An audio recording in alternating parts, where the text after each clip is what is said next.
Hey, Tessa.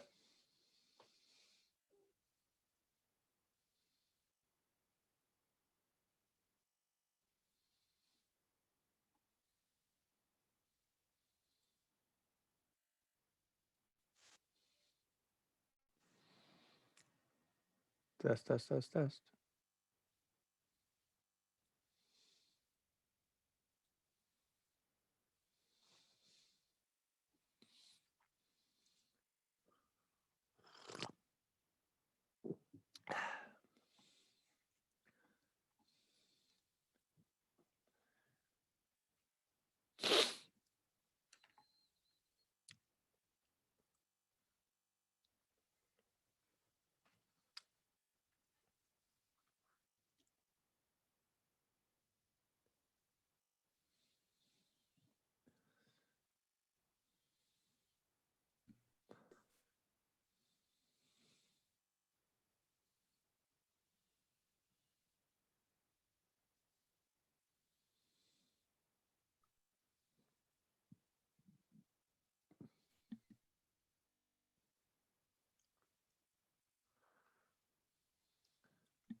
Good evening.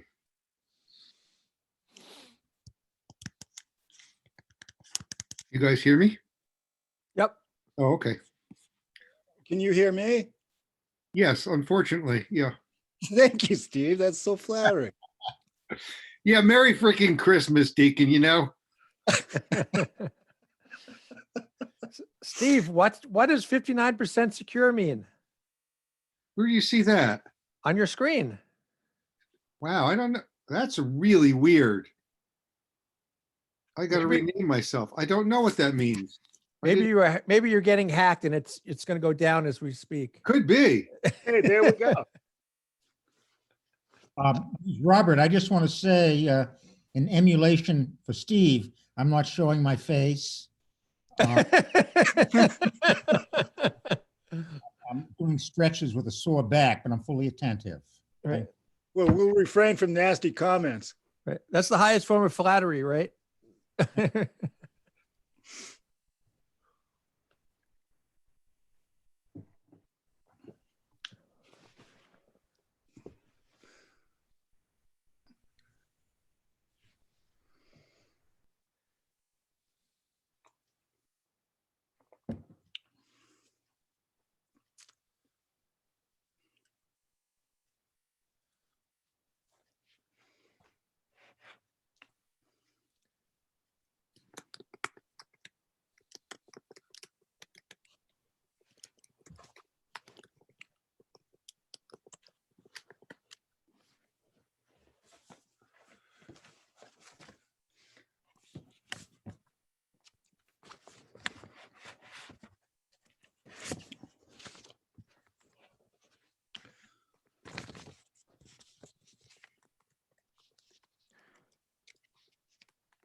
Well, Jeff's got another minute to log on.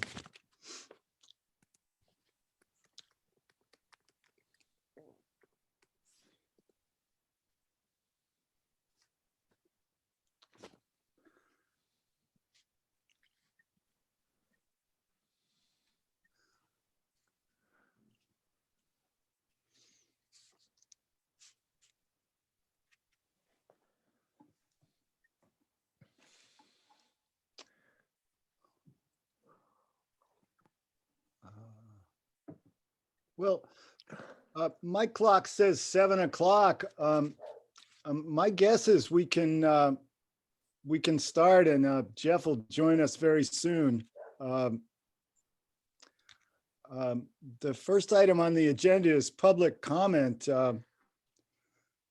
I don't know if there is any public comment that people want to make now. Deacon, I just wanted to add something to the agenda. We could stick it at the end if we can. Yes, I know that I've missed some stuff on the agenda and it may Oh, be, okay. It may be that I'm planning to get to what you're concerned about anyway, because I've discovered my own omissions.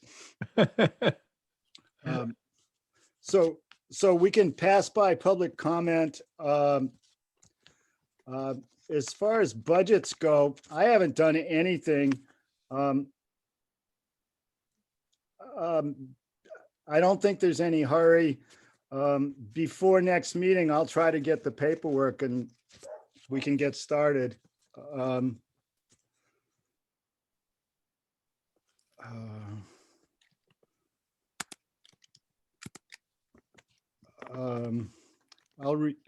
report on the new signature protocol.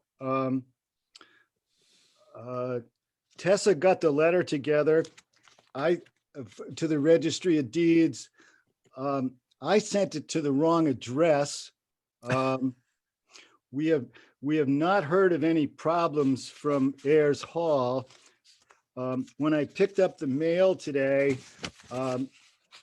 the letter was returned after I mailed it 3 weeks ago. I sent it immediately today to the right address. I hope everything's all right. I expect it is.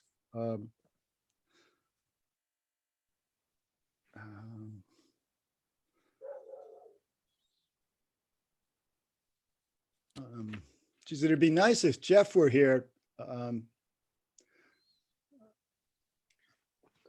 I'll shoot him a text. Good. I know he knows.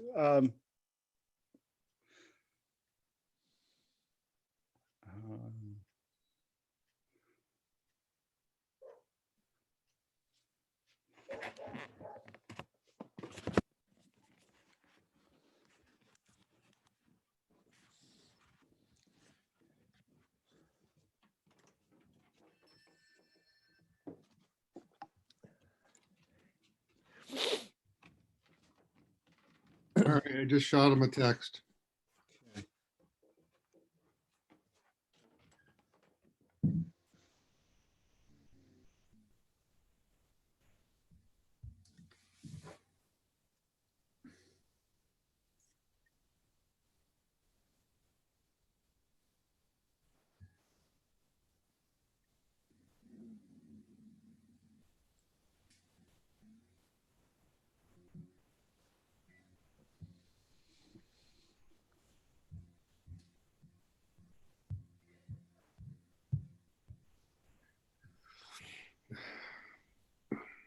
There he is.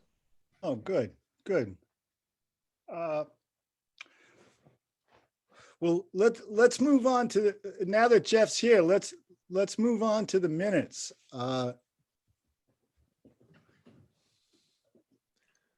Jeff, yeah, there you go. Never mind.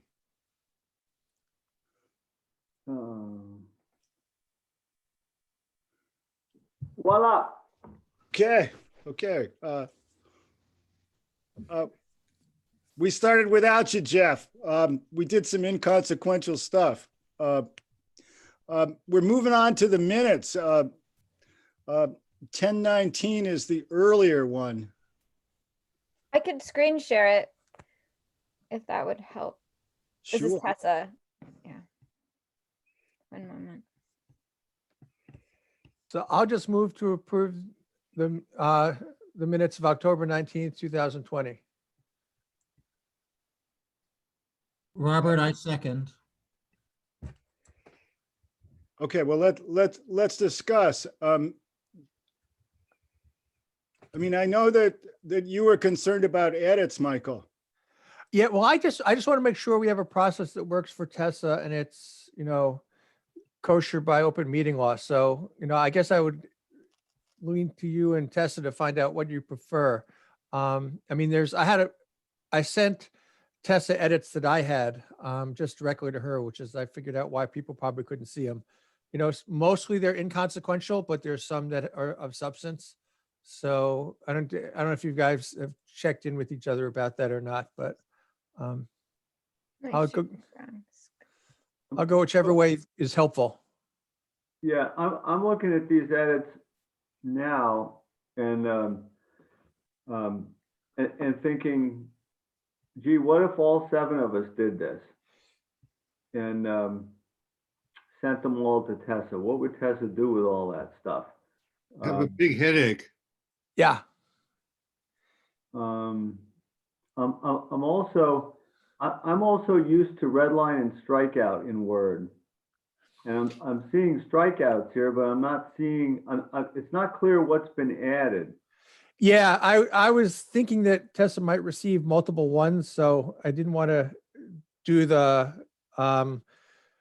editing function in Word because, you know, if it just gets a little kaflooey. So but again, you know, going forward, I can do that. You know, it seems like the 2 issues at hand, one was, you know, if I sent them to Tessa and everyone could see them, only 4 of us can, or 3 of us can do that, you know, and stay under quorum. So that's sort of not fair to the others. So that was one question. And then the other, I think, Jeff, was yours, which is if we all had edits, how do you manage that? You know, I think the big thing is we should have edits that reflect accuracy. And I know for mine, I was trying, the ones that are of substance are more for clarity and accuracy, especially anticipation of some of the special permits coming down the pike. We want to make sure that, you know, we're saying the correct things. So it's not preference. I don't want to clutter minute changes with preference. I don't know if it makes sense for board members to alternate being the editor and so that I get one set of edits that everyone then looks at, but doesn't comment on until the meeting as one possibility. That's interesting. I also, like I wrote in the email, I'm happy to talk to Linda about this tomorrow and see what she recommends. I guess if I had my preference, it would be that these lights weren't so bright. Other than that, it would be that people did their edits in redline and strikeout and shared them with the group at the meeting, rather than submitting them ahead of time. Because again, Tessa could get 7 of these things. So that's my preference, that we do them in a document that we could share, I could share, or Nate could share, or Linda could share, or anyone could share up on the screen if they had edits, and then everyone would see what they looked like in redline and strikeout. You see what's going away and what's being added. And we could just go through those quickly from whoever had them. That would work. I think I have 2 additions to that, Jeff, if we build on that process. One is that since not everyone always have edits, it maybe just send Tessa a heads up one way or the other if you have them, so she knows what to expect. Even if we're doing it in the meeting, at least it's, you know, that might be helpful. Yeah, I think if you've prepared edits in redline and strikeout and you are planning to introduce those at the meeting, sure, send them to Tessa ahead of time. Yeah, and then You know, then she'll have them to. yeah, and that was the thing I was thinking about. When, you know, when Linda did it, one of the hard parts is if she doesn't have them electronically, you have to sort of walk through the wording and the changing, and it's cumbersome. So if Tessa has it, even after the fact, it makes the edits much easier. And I think the discussion of the edits quicker. The other thing, just as an idea, I don't know if I feel strongly one way or the other, is that if multiple of us have edits, and we do what you're saying, Jeff, which is to share the red line version in the meeting. It could be that if we go through it, that we just generally accept the edits if we're comfortable with that and send it to Tessa to wordsmith. So we don't have to wordsmith. If you and I are two, if you say red and I say pinkish, that Tessa can figure out how to sort of capture the sentiment of what our edits are. That might facilitate things, but that's just an idea.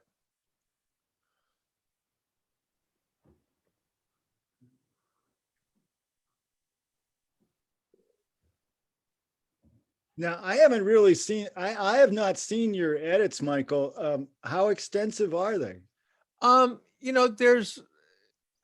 There's little things scattered throughout. I mean, some are inconsequential in the sense that, like, there's typos on my last name, which, no big, it's not at the end of the world. And then there's some things that do matter. Like, for example, on the one we're looking at here, there's a thing about pilot fees. And originally it said pilot fees from AmSolar are not significant money, or it's not serious money and do not equal revenue. And, worded that way just doesn't really capture it. So I changed it to say, pilot fees from AmSolar are not significant compared to the revenue generated. The capital value of the arrays, which is what the pilot is based on, is modest. So it's clarifying what the issue is. To say it's not serious money is just sort of dismissive and can come back and sort of assume that there's bias as opposed to a factual statement. So Tessa, where did you get that phrase, not serious money? Did that come out of somebody's mouth, or does that just your way of saying it? To the best, I'm writing off of notes that I'm taking notes. So if I'm not able to keep up word for word. So it was definitely the gist of what I heard, but it's possible that it wasn't. I don't try and put in my own words. Okay. That's not my intent.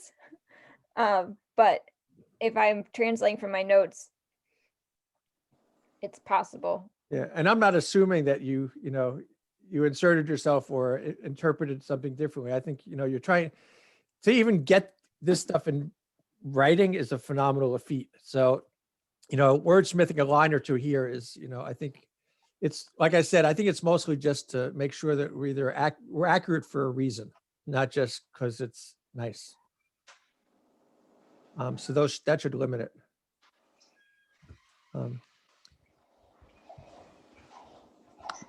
Okay, I'm fine with better saying something. As long as the meaning of what was said remains constant between the meeting and the minutes. Yeah.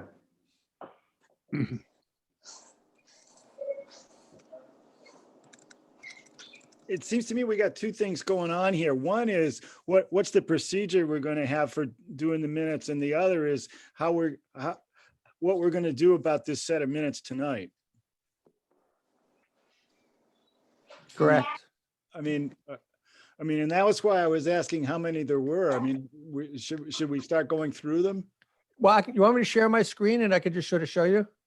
I could share. I did try and start adapting. I kept them highlighted, but I did start doing the changes that so this actually relates to what I needed to bring up, is that sometimes it was obvious what the change needed to be, that it was a spelling error, it was a grammatical error, but there were other times where something was highlighted and I didn't know why. So just if you're going to send me edits and it's not a spelling change, either cross it out and say what you want to say, or like put in a comment that explains what the error is. Yeah, well, it's Jeff's point. I'll just do the redlining. That's fine. Yeah. Let me make sure that I'm sharing. Can everyone see? Is that sharing the right? Oh, not yet. I haven't hit share. Are board members seeing the right screen? Yeah. Yeah. The only trouble with this kind of thing is that the darn thing is so small. I like to go to I go to my own version, which I have up. Is this helping at all? That's good. And I can go back to the beginning. Okay, that's better. So.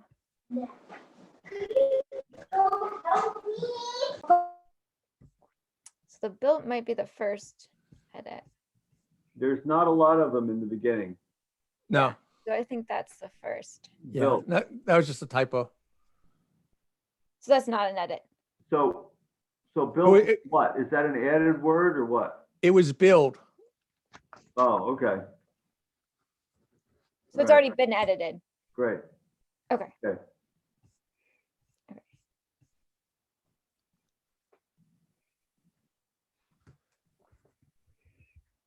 Yeah, this is where I think your guys' point is really valid, that I didn't redline it, but basically I just clarified what I had said in relation to the competitive nature in SMART.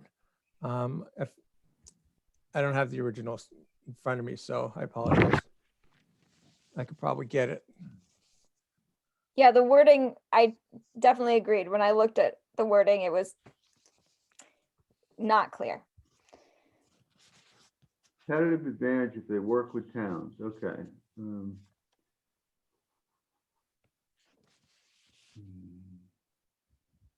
So a competitive advantage in what way? I'm not sure what it said originally. So, Right. My apologies for that. they compete better with against other solar companies, or they? Yeah, their applications in terms of the SMART program. I can try to get the original. Okay, so if they work with towns, how do they do the work? The original didn't say either what the competitive advantage was. It means they make more money. Well, they. So that, They have, I mean, I'm trying to remember from my education Here, about it. I got think it. Okay, Let's see. What page was that on? that's what I was just thinking. Maybe I need to expand it larger so that I can see. That would help me too. Oh, it says page 4 of 7. Okay. Okay, it says originally solar companies have better rules with towns' competitive advantage, which just was not clear. Yeah. I think from my back, like from the webinar that I attended on this, there's the incentive program under SMART gives a larger amount per megawatt for if you work with a town, I believe. Okay, Yeah, it's all, it's this points driven thing. So you get more points if you do certain things, and that's one of the things you can do. so successfully working with the town would be what? Getting your permit? I think that would be like when you collaborate, there's like the different, Like, for example, Jeff, if you say, we're going to give energy to low income communities, you get more competitive advantage in terms of consideration. So the more things that you can do that are incentivized by the state, the better positioned you are in terms of, because there's competition for in the SMART program. So basically, Okay, I just, yeah, I can sort of understand it, but I'm not really sure what they would do in Shutesbury to demonstrate that they've worked with the town. yeah, my edits were really just for clarity of reading, because the way it was written, it Okay. wasn't clear. All right. Yeah. I mean, I mean, what this says here is not going to change the reality of the SMART program. No, But- no, no. but yeah, it is what it is. Okay. I'm ready to go to the next one. I was like, wait, that's me. And I believe this was I had a question, I think this was all that there, a period after the question mark. I believe that was the edit, but I wanted to check. Let's see. Uh, So it's Did you- just putting a question mark there. Yeah. Yeah. Okay. I believe so. So- That I had a question mark and a period, and so I deleted the period. But Somehow, And then Turner's answer doesn't make any sense, but I guess it doesn't have to.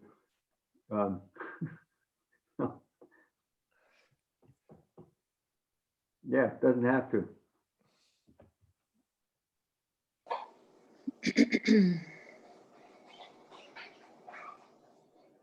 I've totally lost the shared screen, so I can't be of assistance at the moment.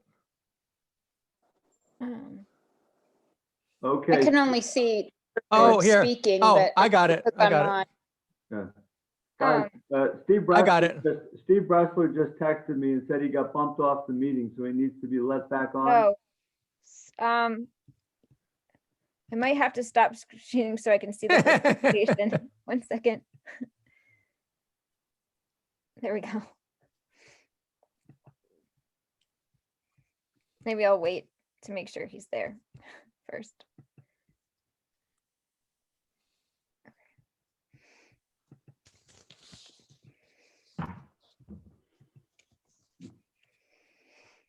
Okay. Oh, there. I guess we got him back.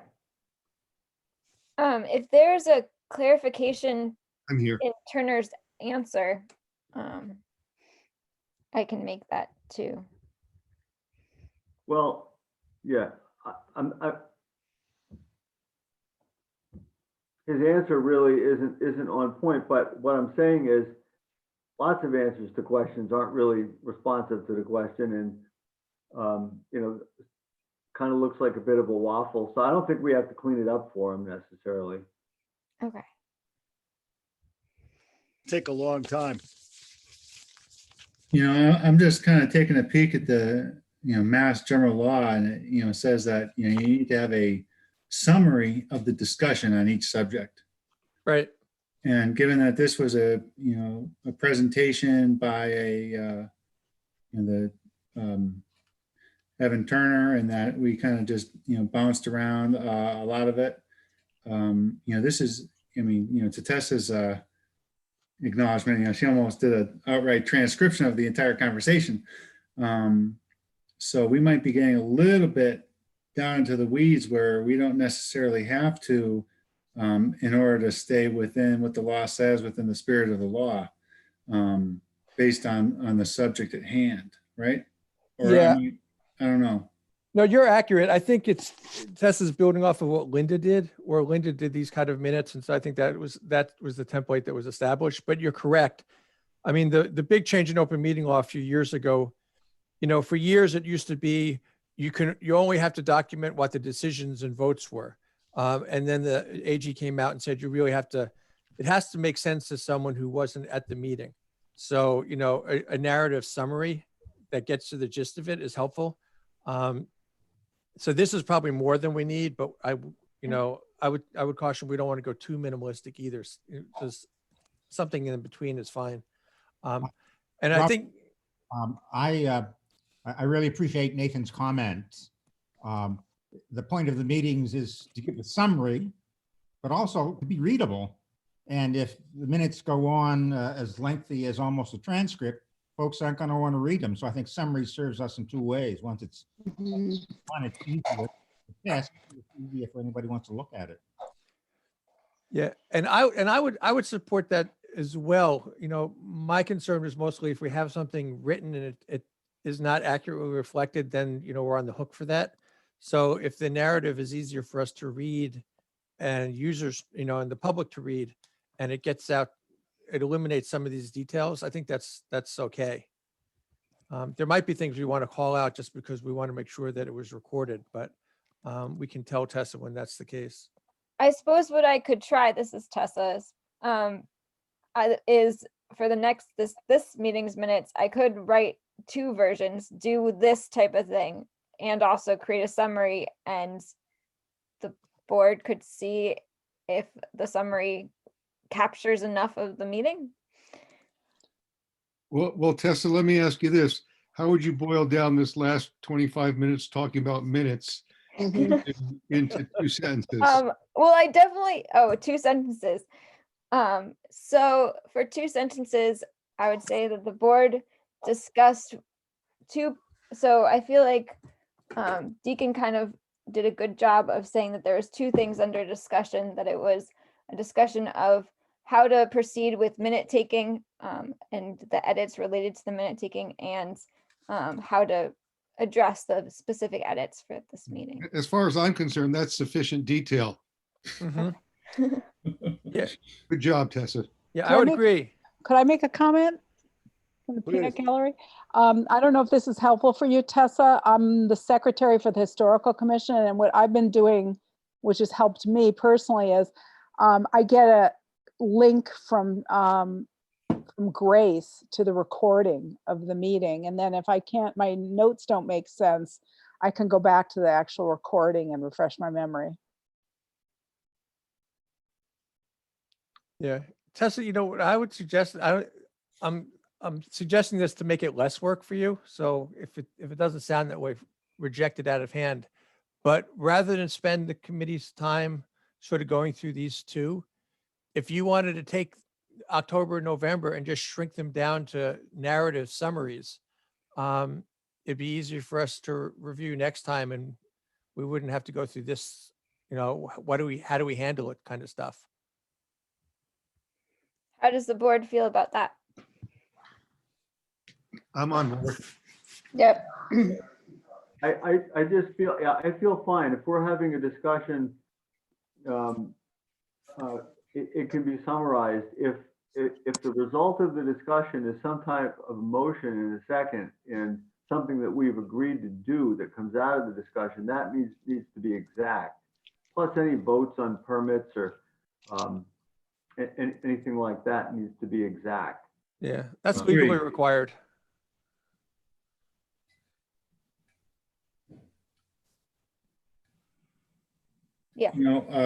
Another suggestion, Tessa, and this, whenever you have something like, an Evan Turner or Henry Gatis at the last meeting, right, where someone is going to comment and do something, and the board may or may not act on it by way of a vote, you can, someone should ask them, hey, please, get together some materials, with kind of like the high level points that you're going to be addressing to the board, and provide that to the land use clerk so that they can, kind of use that to kind of reconcile, what the intent of the thing was. And then, if there's anything, if we kind of go off on a tangent, you can kind of get that and add it to it, but you kind of have a little outline to go off of. Yeah, I would not say no. Yeah. Actually, I had a question about that. Did Evan send his PowerPoint or whatever the document he was referring to? Because there were some things he said I just couldn't get my head around in the moment. And I was hoping it'd be, if we had it in writing to be able to look at it. But do we ask for that if they present from something? Because it's part of the public documents. I did Anyone not know? see any PowerPoint. So I would say we should do that, just as a matter of course during the meeting. If someone's presenting from a document, we should ask them to submit it because it is part of the public record. And then, we can ask for it just like anyone else can ask for it. Well, is it in fact a public record? Yeah, once he presents from it in the meeting, it's open. It's part of the record, the meeting record. Like if he has his notes in his lap, it's different. But if he's doing a whole presentation through a PowerPoint or something, then it becomes part of the meeting record. I think it becomes part of the meeting record if it's materials that are distributed to members prior to the meeting. How about during the meeting? Well, if it's distributed to members, in this case, it's not distributed. It's projected through Zoom and is captured in the recording of the Zoom meeting, which is a public record. But the actual presentation itself is not a public record because it was not distributed to the members of the board. Maybe. I guess it's interpretation of what you know, the Zoom presentation is. Because in person, I think you're probably right. In person, what they normally do is if we're sitting at the table, they give us each a copy and then they talk from it. We just don't have that ability. So, but it's worth asking, you know, because, you know, just as an example, I was trying to think about the megawatt answer of how many megawatts. I was reading the minutes. I still don't know what they are.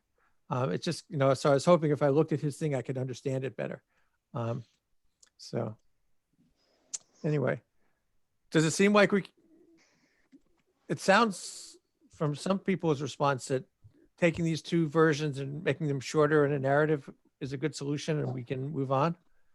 Is that okay? Yeah. Okay with Robert. Why don't we, you know, sort of, well, I don't know. How should we do this? Should we vote on, this is an action. This is a decision we've made and it's something we're asking Tessa to do. Should we just, how should we go about memorializing that in these minutes that are being generated? You mean tonight's minutes, you mean? Yeah, I mean, I would say Michael made the motion. I'll second it to do that, to ask Tessa to do that. What's the official motion? Yeah, we should, yes. It was whatever Michael said. Yeah. Well, I think, Okay, Well, wait, this goes back to Tessa. Tessa, what did And we'll Michael get say? Tessa to summarize it. yeah. But technically speaking, I think we can vote down because I made a motion to approve the minutes. So we could vote in the negative for the current minutes. And then we can move to have Tessa summarize them. Would probably be the way to go. Is that a motion to undo the motion and?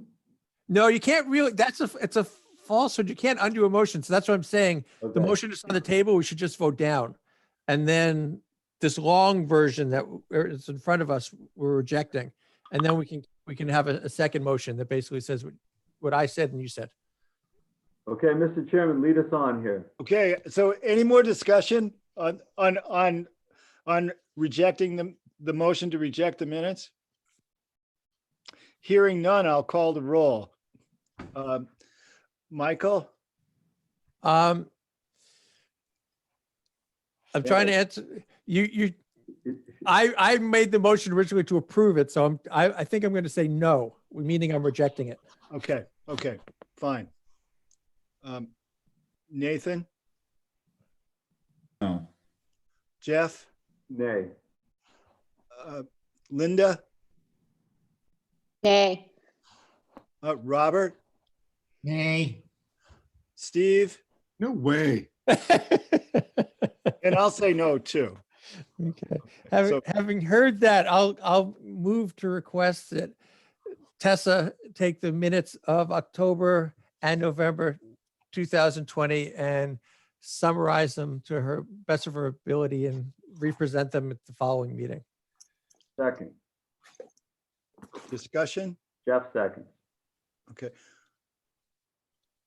One thing I'd like to say is that we really need to get this done next meeting because we're definitely falling behind on minutes approval and we don't want to be doing that very much.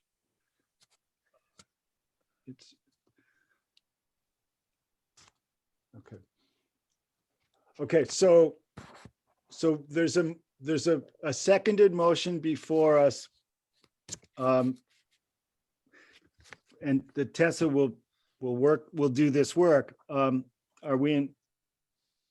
Are we ready for me to call the roll again? Yep. Okay, Michael, Aye. Nathan, Aye. Jeff, Aye. Linda.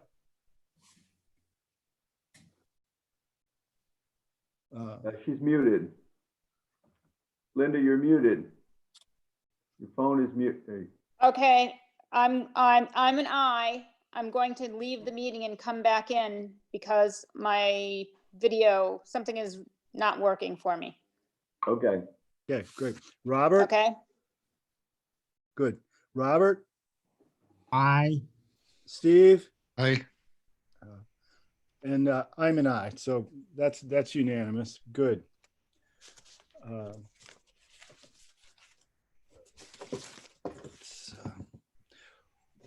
One thing, I did not get onto the agenda, the draft letters to Coles, but why don't we do those now?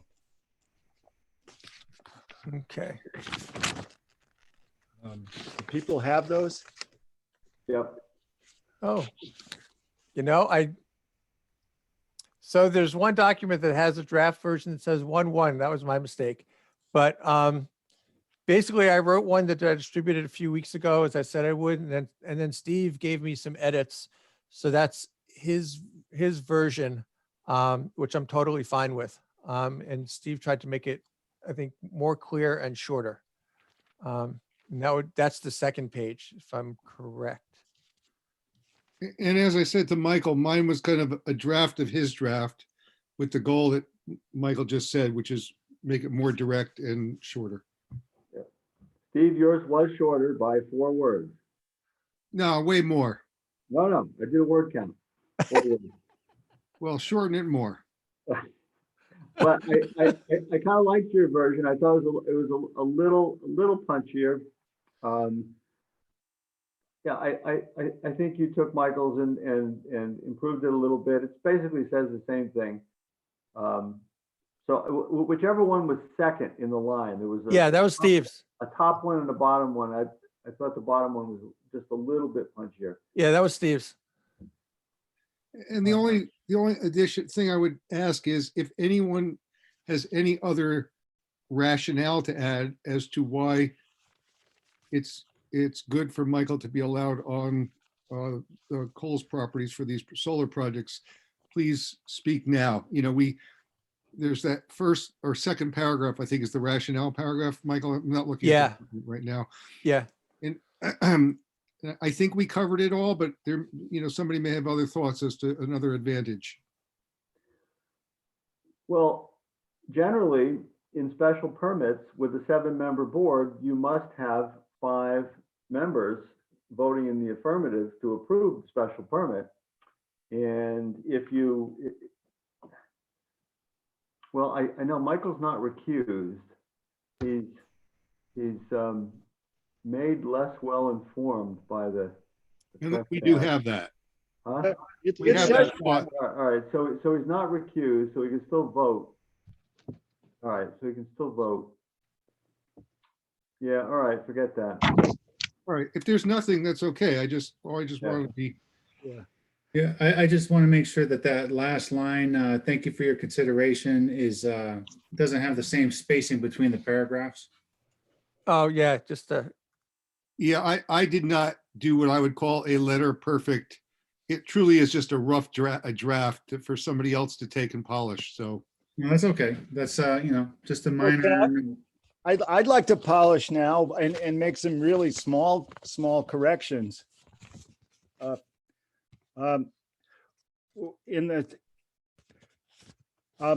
It says Deacon Bonner chair on behalf of the members. There should be a comma after chair as well as before. And Linda Rotundi's last name is misspelled. Ah. I'm not seeing, Yeah, I'm not seeing it. two Are you- O's. 2 O's. Okay, Yeah, yeah. Oh, I never knew that. My apologies. that's why I'm bringing it up. Yeah, thank you. But Yeah. I thought Steve's version was good too. Right. I would also suggest that below your name as chair, the other names be alphabetized by last name. Yes, that would be nice.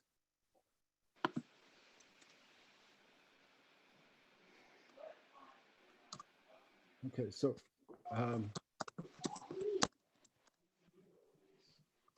So Deacon, is this a letter that you as chair are going to finish and working with Tessa, see that it's delivered? I'm happy to Well,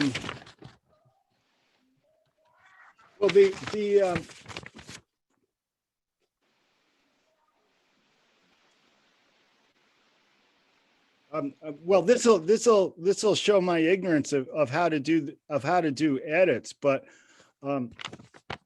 is it possible for me to make these minor corrections myself? Yeah, I'm opening this up in Word. I was gonna make some corrections and then just share it on my screen real quick so everyone can see and make sure all the corrections are done correctly. You know, we can do the vote if necessary, and I can, or I can send it to Tessa. She can confirm, yes, this is, you know, what we just agreed on. I have it in my inbox, and then we can vote, and that way it's wrapped up in a neat package. And we don't have to talk about it next month. So, Yay. so, okay, So Thanks, Nathan.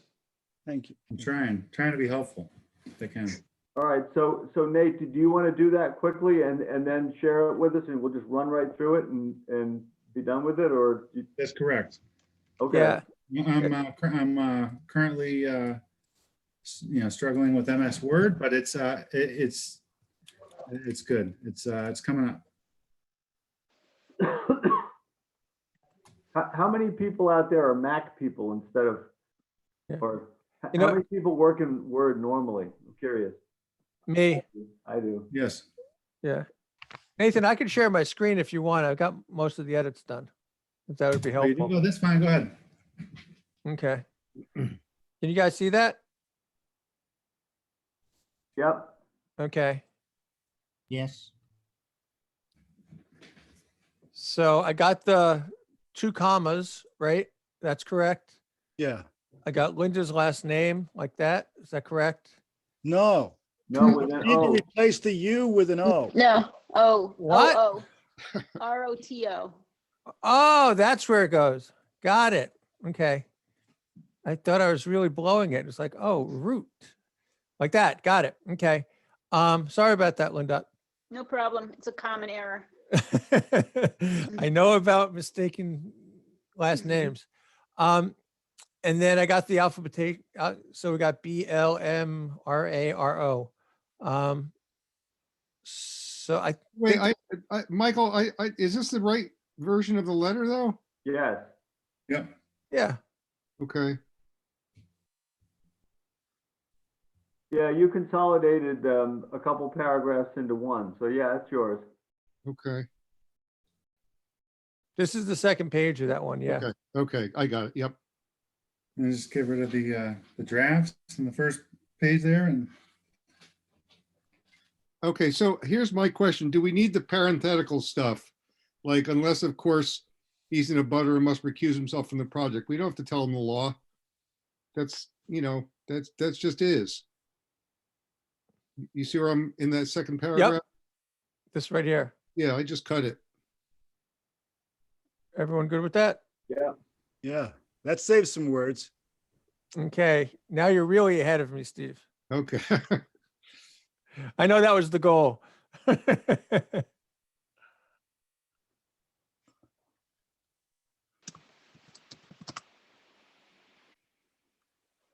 mean, Okay. again, I did not kind of try to perfect the language, more kind of reorganize it. So, Yeah.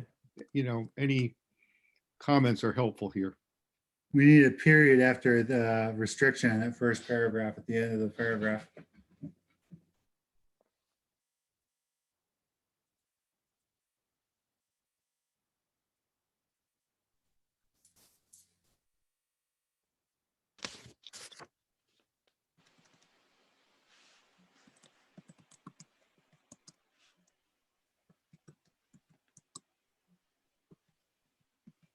So being that this is about me, I'm not going to make the motion. I will move that we accept this version 2 as we have modified it for approve it for sending to Cinda Jones.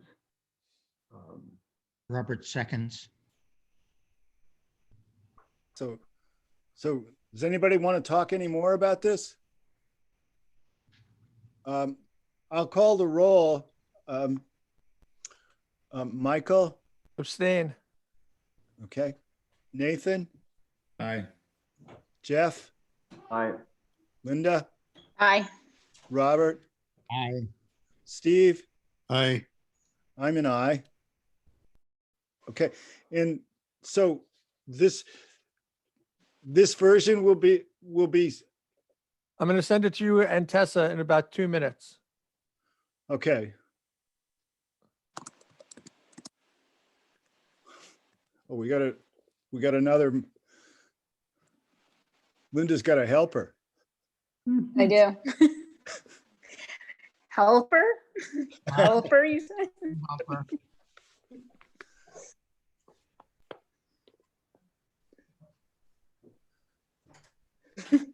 Going to take minutes? No, I don't think so. Okay. Okay, you have to go read. All right, practice your spelling words. Okay. Okay.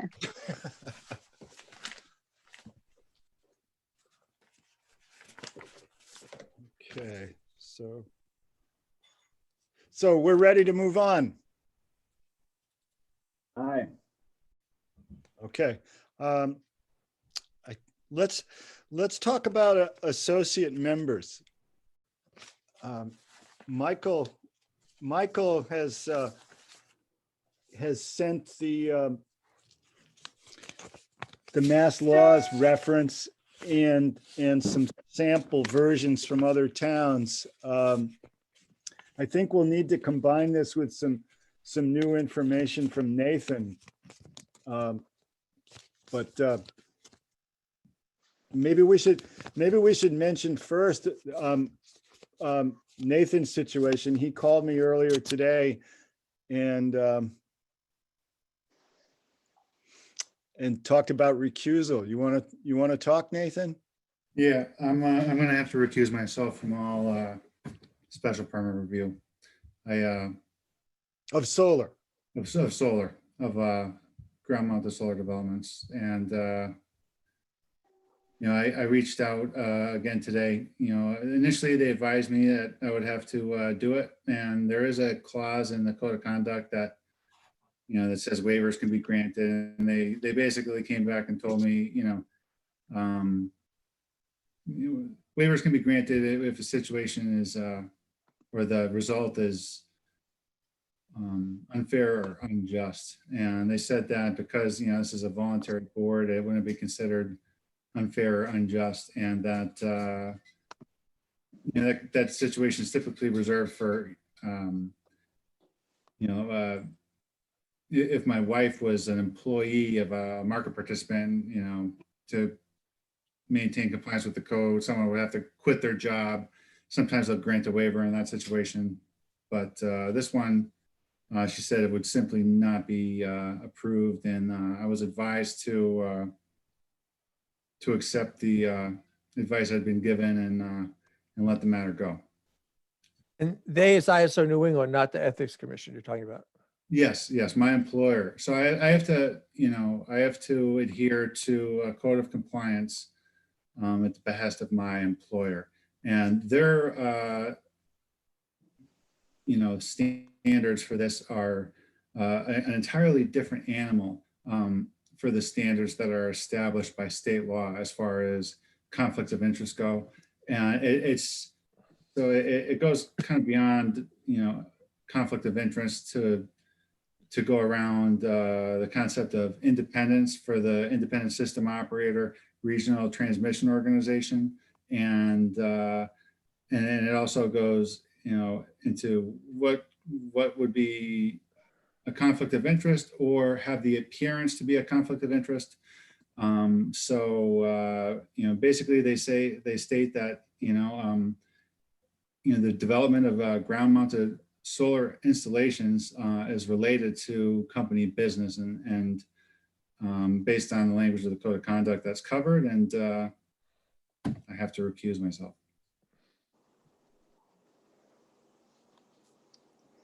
Okay.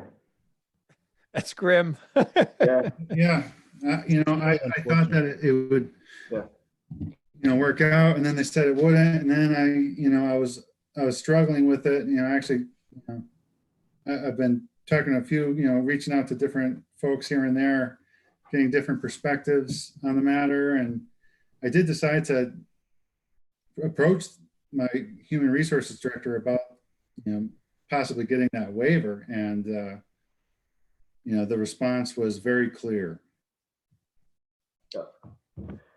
Well, it's better that we know now, Nathan, than once we're into the process. Yes. So thank you for checking that out. So I think in terms of, if they submit for Pratt Corner East, which is the one adjacent to Wheelock, as it stands now, that would mean that two of us would not be able to participate and everyone else would have to, since at this point in time, I'm in a butter to that site. Which is a very problematic situation.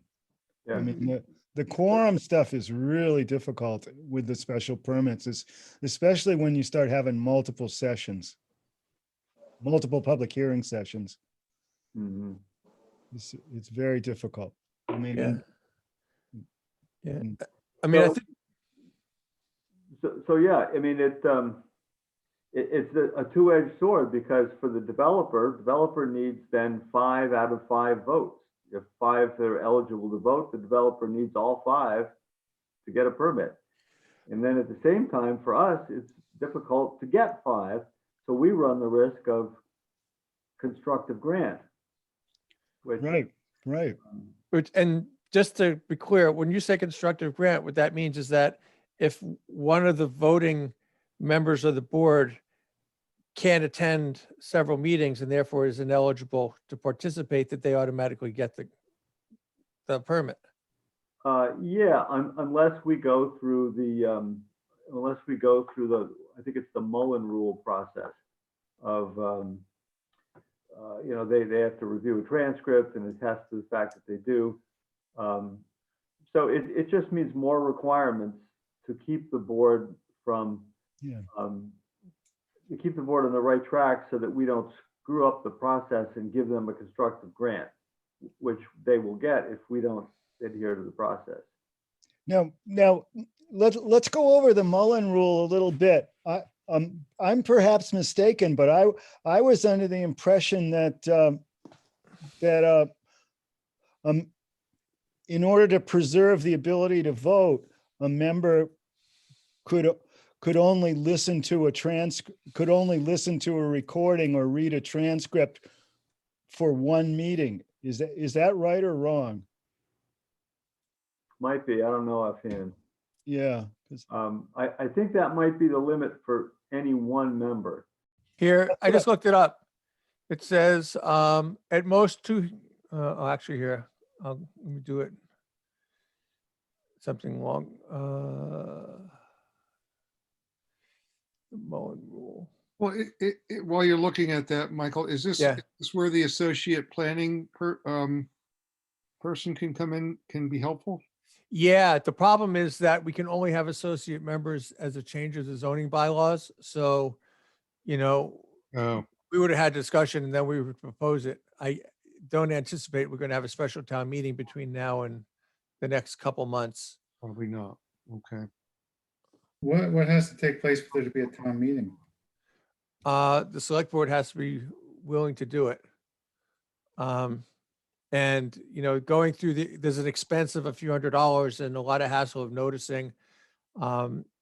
And unless it was a huge issue, I don't recall having a one issue Yeah. meeting, except I think the library vote was one, but that was probably it. We may be able to get this done by having it at the spring annual town meeting. Yeah, I would anticipate that.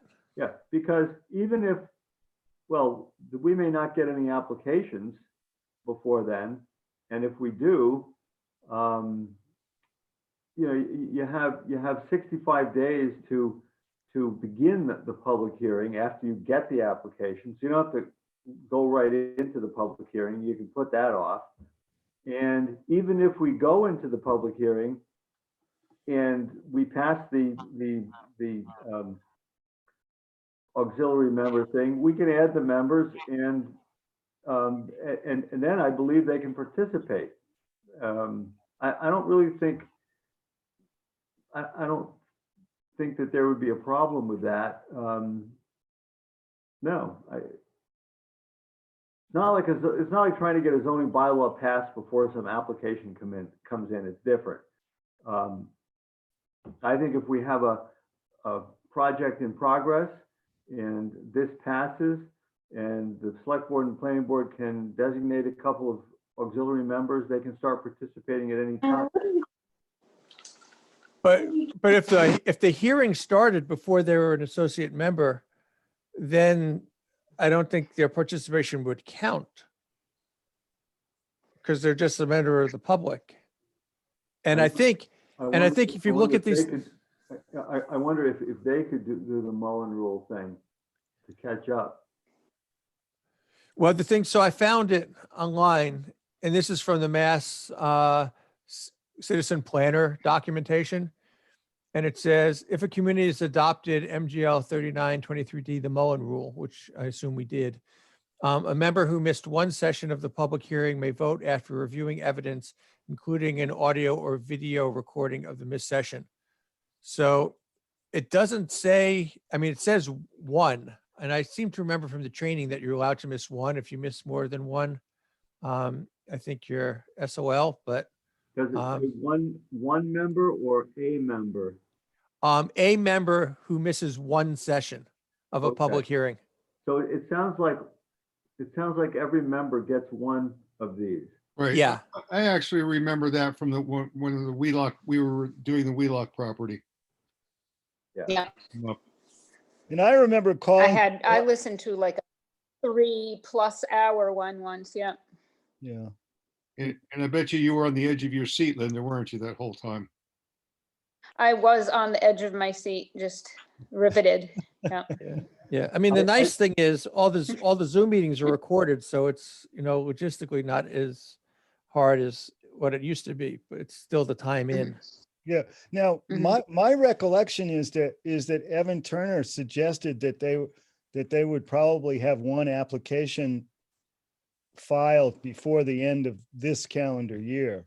Yeah, and it's going to be Pratt East, the one I'm recused for. Yeah, and I learned from a former Concom member that the ANRAD has been passed on that particular property. Has what? The ANRAD has passed, the Concom has passed on the ANRAD for the, Okay. Is that the only one? is that so far? Yes. I mean, the one thing, We're almost done with Pratt Corner West. yeah, I mean, the one thing of note with Pratt Corner East, which I was going to just point out at some point in this meeting, but now as good a time as any, is that's the one that's adjacent to Wheelock. And so out of the gate, it's not compliant with the map that we just had passed at town meeting. And that's the only one that would be like that. All the others would, be the first in their zone. Yeah, but it's still filed. I mean, whether or Oh, not, yeah, I know. I mean, and 65 days, I mean, if they file this calendar year and we hold off the hearing for 65 days, we've still got a long way to go before annual town meeting. Right. So Michael, have you given any thought to Just- having an appraiser give you an affidavit that says for all intents and purposes, you're not affected by what goes on at Pratt East? I'm making calls this week. It's been on my list for 2 weeks, but this week I'm going to do it. I've just been too busy. Michael, the I other, think three of us were prepared to do that for Baker Road. Yeah, it seems like a no-brainer, not to pursue that. the other option, Michael, is you might consider moving in town. Yeah. Man, I was gonna get another job myself. There you go. There you go. Yeah. So I think, I was gonna sell my farm, but fortunately Baker Road is not before us, so. so I think for Pratt Corner East, I mean, that's going to be the tough one. You know, when the other ones come in, either there'll be, you know, I'll be able to join the ranks, so we'll have a wee bit more flexibility, and hopefully on a rolling basis, if we decide we want to put forth this associate member concept, that'll get passed for at least some of them. I mean, we could always ask them, because if by mutual consent, we can push back the hearing too. I don't know why they would, but you know, one could make the argument that it's to their benefit to have more ears listening. But I doubt they'd want to do that. And here's a question. I mean, Pratt Corner West, is it possible you're in a butter to that one? No, that's way at the bottom of the hill. It's near the power station. But have you checked the lot designations? I haven't, but there's so much in between.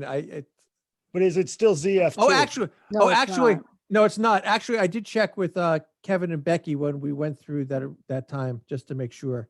Yeah, that one I'm definitely not in a butter. It's only this one because of that weird little thing across from me.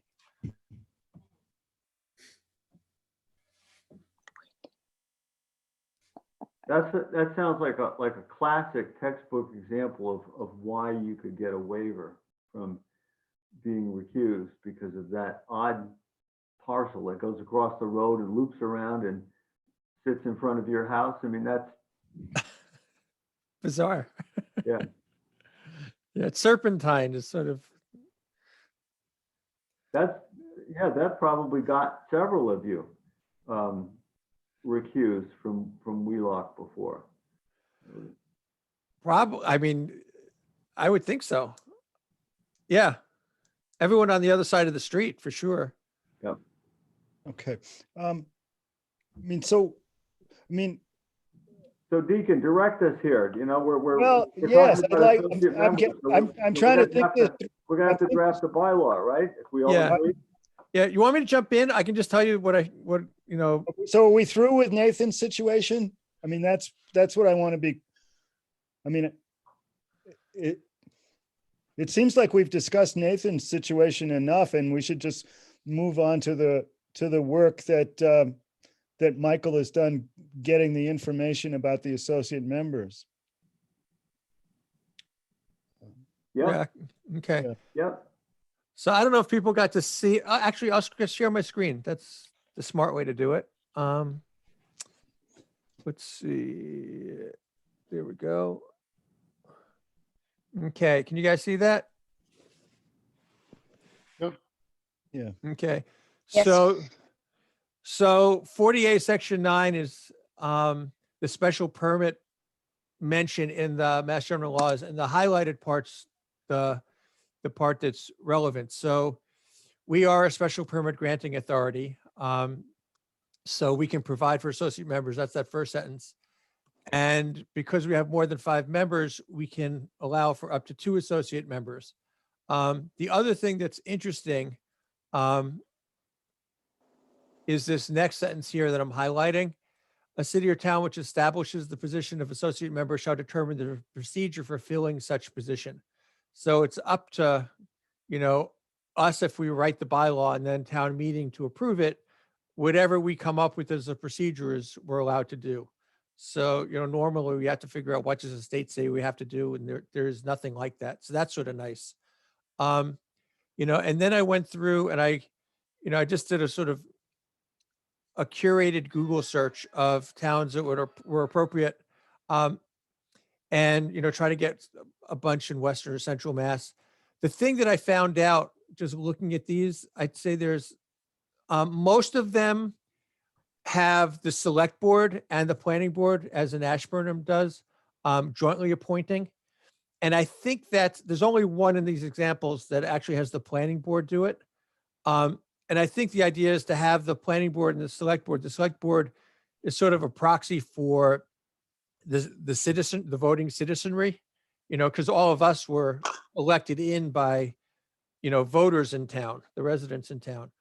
Whereas if you're doing appointing, it could be us. It could just be the planning board appointing people if we wanted to. But I think a lot of the towns ended up doing select board because it balances out, and the select board is, representing the town. So if we had some kind of agenda as a board, it would be, balanced out. So that's, I think, the one thing. I think there's only one town, which is, I think it was Wellesley, where the associates are elected. And I mean, that's something for us to consider, but everyone else does appointments. In these examples, the term is anywhere from 1 year to 5 years. Wellesley has 5, others have 1. And then the other thing that's interesting, and I think in my read, I'm showing you Wellesley right now. You see how it says general duties all here? I think they're actually a little bit wrong, because what it says here, this is important. The chairman of the planning board may designate an associate member to sit on the board for the purposes of acting on a special permit application in the case of absent inability to act or conflict of interest on the part of any member of the planning board, or in the event of a vacancy. So what MGL explicitly says is that those people are hanging out in reserve just to act on special permits if a full member can't do it. And a lot of these use that wording, which I think is the appropriate wording to use. Wellesley gave them more ability to participate and vote on regular stuff, which seems inappropriate to what the intent of the law was. So I think for us, our discussion, the things we might want to just discuss now, and I'd volunteer to write a draft based on what we decide, but it's how the person gets into the role. Are they elected and appointed? And if they're appointed by who? What's the term? And it's up to us. So using this as a guide, 1 to 5 years. And then the third part is, what's the scope of their responsibilities and activities? Those are sort of the 3 parts that we should probably discuss now. And then, I can write up a draft for us to consider. I would certainly opt for the person to be jointly appointed by planning board and select board. And the second thing is, I would think 3 years is probably, 1 year is too quick, because oftentimes special permit related stuff can go on at least through 2 years. So I would say 2 to 3 years on that part. Anyone else have thoughts? Well, I noted that in the ones you selected, it seemed like most of the towns were trying to mimic in the appointment process, the same process that is used to replace regular members who are resigned or whatever. Right. Yeah. The joint appointment. Yeah. I mean, it's closely modeled generally. Yeah. Yeah. And I think that rationale, although it's not explicitly stated, I think that's the role of the select board. I mean, Yeah, it would be great to have the power to do it myself. I mean, yeah. So Mr. Chairman, I'm okay with planning board, select board. I would be okay with just the planning board too. Because we're an independently elected board, and our positions come from the citizenry who elected us. So I wouldn't mind us appointing our own associate members. Since we're not appointed to begin with, we're elected. So I'll go either way on that. But I guess if I had my druthers, it would just be us appointing. I would say 3 years, because that kind of matches our terms. And seldom do projects go more than 3 years. And I would also advise against putting any language in there that limits it to special permits. And I say that because a lot of this language in here in the State Zoning Act is kind of enabling type language. that may have predated the home rule amendment. We're a home rule state, which essentially means cities and towns have all the power to do anything in the area of zoning unless it's specifically taken away by the state statutes. So when a state statute says we may, we may have an associate member authorized to do special permits, that doesn't necessarily mean that we cannot have it for other purposes. So I think some of these towns that use them for other things are okay. I think that's, so anyway, we'll have to see how that plays out down the road. We may want to try using them for other things, but let's not limit them in our bylaw. Let's not cut off our own hand here voluntarily. Let's just not do that. Okay. And I well, one thing highlighted, I'm sorry, I just highlighted the Wellesley one if people want to refer to the more Yeah. expansive version. I mean, one thing I noticed is that the provision from associate members is in the special permit section of 40A. I mean, it's Right. not it. Right, but Deacon, Yeah, in a home rule state, you don't have to have enabling statutes.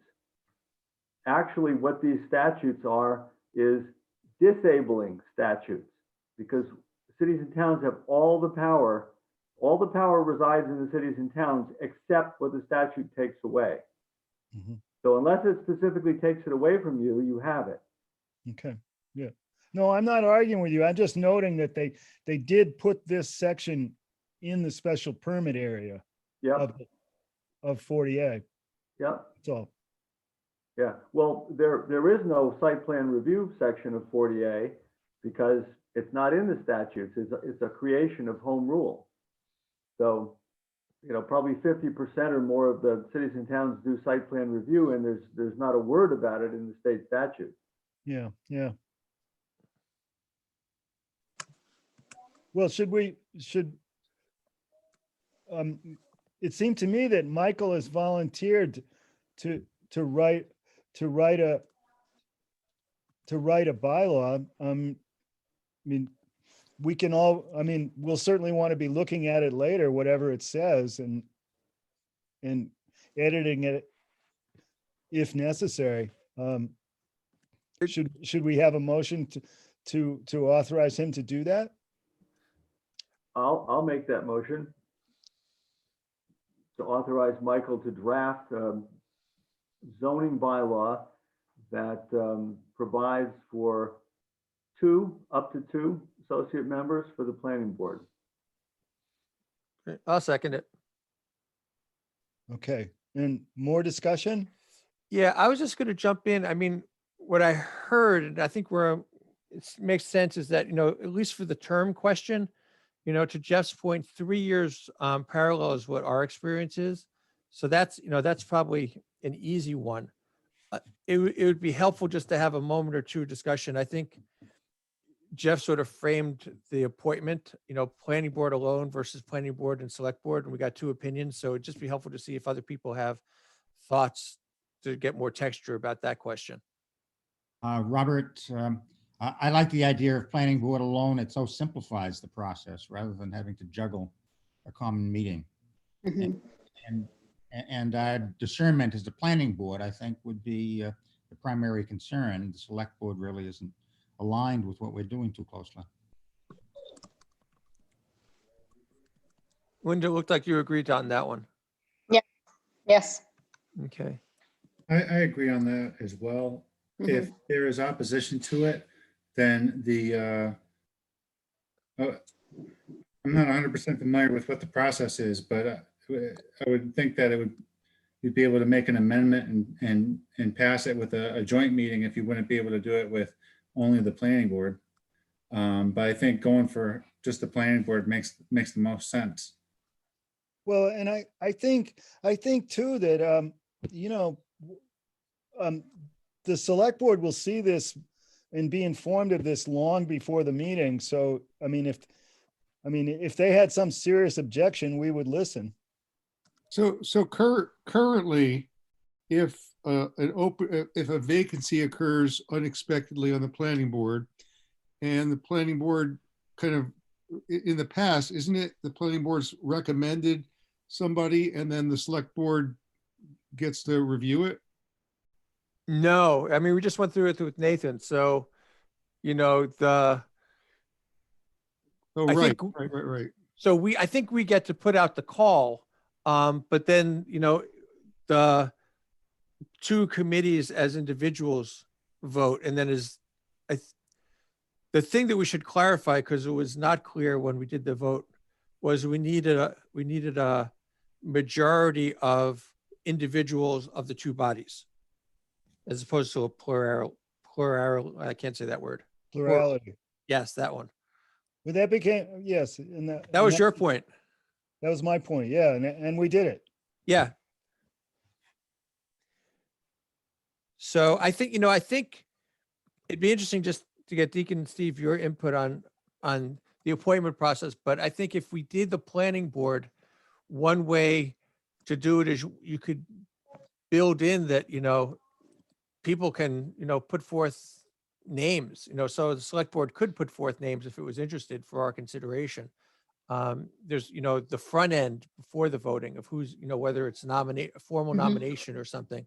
But that's an option. But I guess Deacon and Steve, you sort of spoke to the joint one a little bit. So, Well, here's where I'm coming from. There's an already established process for appointing a planning board member. And I understand the simplicity of the planning board making this decision. That's easy. But it might be wise of us to allow, at least go through that process. Keep in mind, there's only three select boards. How many of there are of us? more, Practically four? more. More, right. And so if we really wanted somebody and we were united as a planning board, that person gets elected. I think following an established process might be easier for us to get this through than trying to come up with a new process. That's just planning board. Well, one thing I would say is it's not clear to me that the select board is anxious to exert power here. I mean, I just don't know. I mean, it seems to me that they might very well think that it was simpler for the planning board to do it too. I mean, we followed the prescribed legal procedure last time. I mean, and in that situation, we would do it again, but this is a different situation. I It is a mean, different situation. And the select board involvement is for a full voting member as well. That, where there's, we're kind of substituting an appointment for an election. Yeah. For a short period of time. Actually, Whereas- though, I'm sorry, Jeff, go ahead, keep going. Whereas, these are not full members. They're generally won't have much of anything to do. So it seems of lesser consequence. although, Who your associates are. So the interesting thing, though, is that for the replacement person, they only serve as a full member until the next town meeting election. So they have full participation, but for a short duration, whereas the associate members will have, marginal participation, but for a longer period of time. although if we're having these special, if we're having solar special permit situations, the associate member may very well wind up playing an important role, because Yeah. No, I agree. Especially if in a situation like we're anticipating, there is either conflict of interest or recusals required. well, and I think that in, in this full solar situation that is being put before us, I mean, there are guaranteed to be project or projects that where the associate member is going to be involved.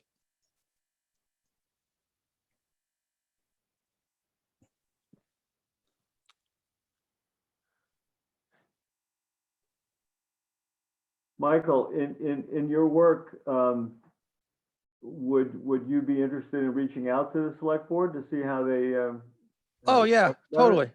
I can definitely do that. If they don't care, it's one thing. If they do care, it's another thing. Okay. That sounds good. I mean, I'm not sure their schedule, well, and yeah, I'm not sure their schedule, but I'll try to get it to them. I mean, the reality is if I can't get to them before we meet in January, which I'm hard pressed to think won't happen, it's not a deal breaker, but I think that's a good suggestion, Jeff. I'll do that. Yeah. And then, the thing, well, I guess the only other thing I would ask, and then we can move on from this, is in terms of the duties, I think it'd be nice to run this by Donna, at least via email, so that on the front end, in terms of the scope of duties, we know if there's anything we're not supposed to do. So Jeff, I get your point about me being more expansive, and I think that's prudent, but it'd be nice for her to say, you can do that, but just don't do this. So, Deacon, being that we're not supposed to go willy-nilly to Donna anymore. I can write up the email and you can forward it to her, or you can ask Becky if I'm allowed to email it, but getting the outer parameters would be really helpful.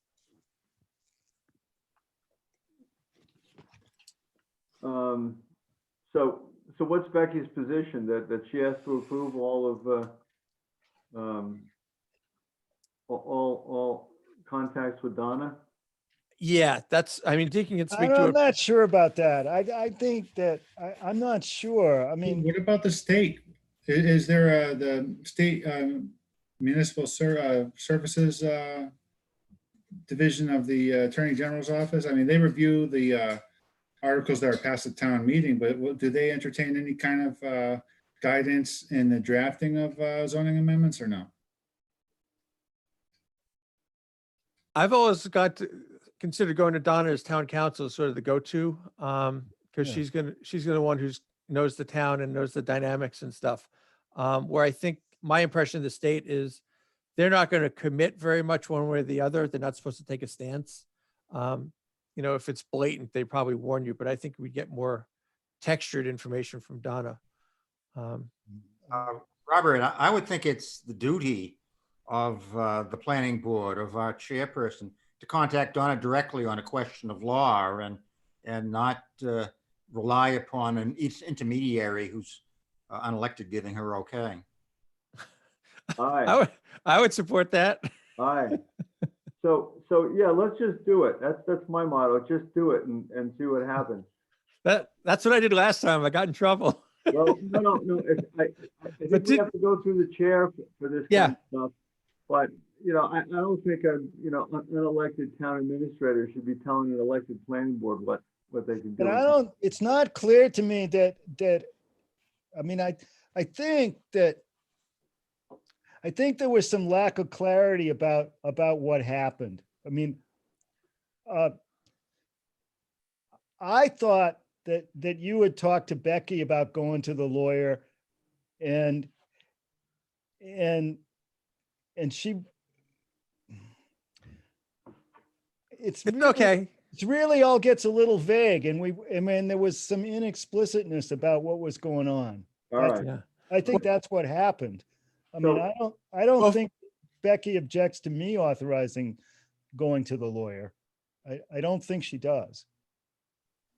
Okay. Well, I can write an email and send it to you, and you can forward it along to whomever to get the answer. Yeah. How's that sound? All right, but I don't think Deacon necessarily needs to have the conversation with Donna himself. No. I think he needs to authorize you to reach out when you've drafted away for a while and you've got all of your questions listed out and you're ready to have an efficient conversation with her. then I would move that you be able to do that. And we approve that as a board. Okay, I'm good with that. If, you know, if the board's good and Deacon think that's okay, I'm totally good with that. That's usually how I would operate. If Jeff Can made a motion, I second it. Well, Can I just say that for crossing the T's, dotting the I's, I didn't catch the second, I think it was Michael, but for the authorizing the drafting of the bylaw, and there was never a roll call. Just, All right. Oh, my goodness. So Yeah, we're still talking. Yeah, we didn't vote yet. Yeah. well, there Right, was so- a authorization and then the discussion kept going. So, Yeah, I think we're still we discussing. we shouldn't make another motion until we close the first motion, right? that's all I'm saying. Ah, yes, good point. Good Can point. can I amend my motion? Sure. Sure. That's it. What do you think? Can I amend it? Deacon? Yeah, you can add to it. Go for it. Jeff, Okay. before you amend it, I would like to just, bring one other thing under discussion for this is that perhaps, Michael, going for the outer bounds, I think, drafting a zoning amendment, based on, the home rule and the provision that is in the state law that we're looking at is a good way to go. The substantive matters we're discussing are term limit and the method by which the associate member would be appointed. You do that, and we have language, and then I think we should, bring it back to the board. We should look at that. And then if we're in agreement and we like it, then I think that's when you go and speak with the town council to ensure that we're not out of bounds with anything else in state law or existing regulations in town.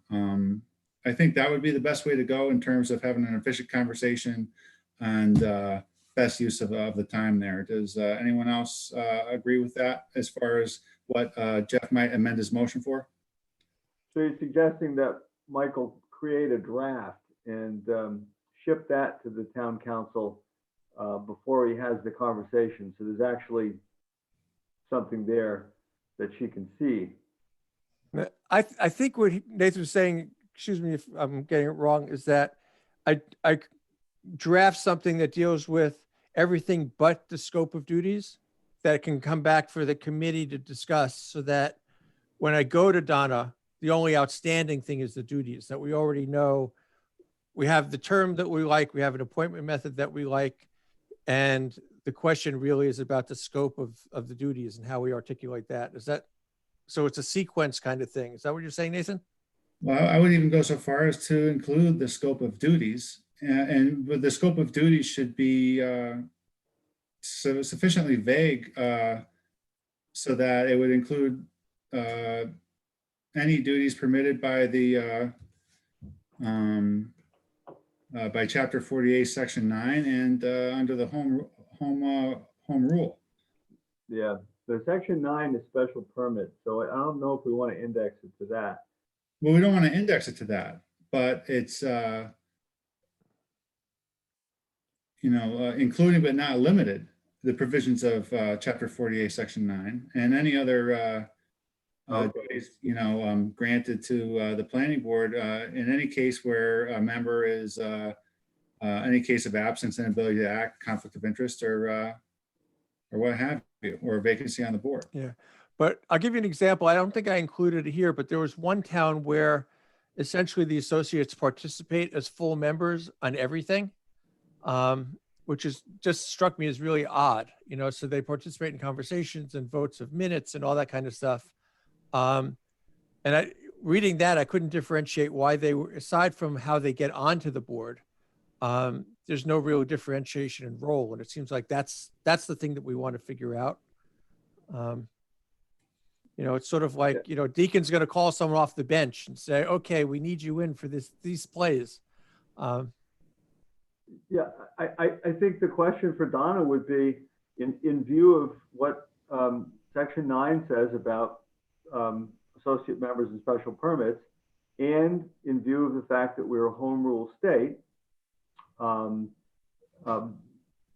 how wide can the function of an associate member be? And I know what my friend Bob Ritchie would say. He would say, as wide as you make it in your bylaw. And I don't know, my tendency would be to come up with a draft, to bring it to the board, to have us review it and get it to and have it be through the board to the point where we like it, and then go to Donna. That's what I'm saying. That's exactly what I'm saying. I'm sorry if I didn't get there quite so efficiently. I mean, but I would draft before. Mhm. We have lots of time. I would draft something we really like and then go to Donna Okay. and see So- what, and certainly get a review, which we will absolutely need. And All she, right, so how about we just vote on my original motion that Robert seconded to send Michael away to draft this thing? do we want to discuss any more? I'll Only call me. the roll. I have one other little thing. I do think, and maybe this has been said already, so forgive me, that we should be taught in Michael's draft should be something that we can work off of to come to an agreement about the scope of duties of this associate planning board member. Yeah. Yeah, because Good. we've got lots of time to work this through. Okay, so any more discussion before we vote?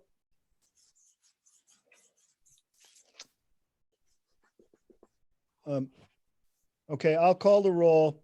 Michael, Aye. Nathan, Jeff, Aye. Linda, Aye. Robert, Aye. Steve, I, and I'm an aye. All right.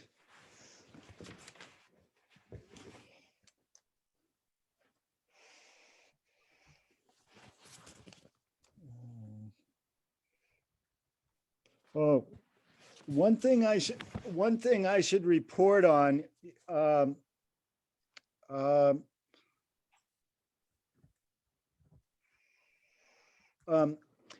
AMP is having a Zoom meeting on Wednesday with the town administrator, Melissa Makepeace, the town assessor, and me,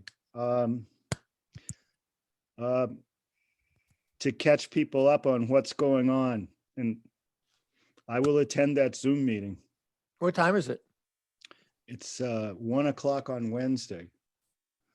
Is it posted as open or is it intended not to be? I believe it is intended not to be. Okay. Can I ask you one favor then? And I was going to relay this on behalf of Miriam, but she's here, but muted. But you know how when Evan presented, he wanted to know, how do we contact different parties to send out the letters? It seems like there's some parties who are interested in asking to be added to the list, but they don't know the official address for AMP Solar. So if we can get the official mailing address from AMP Solar, that would be helpful. Did I get that right, Miriam? If we have some parties, I don't know that we have any right now. But we don't know the address, even if they wanted to send something. That's right. Like if somebody wanted to write to the planning board and CC AMP Solar, it's not clear where they would send that. Okay, I'll try to get the address, certainly. Great, thank you. So Deacon, I'm sorry, I was trying to look up something about associate members. What is the subject of this meeting again? I believe it's about the project in general as AMP understands it. The various solar sites, the extension of three-phase power. I don't think it's very, when I talk to Becky, I don't think she understands this much better than we do. And in some ways less. Whose meeting is this? It's an AMP meeting. Yeah, And they've asked to meet with town officials. yeah.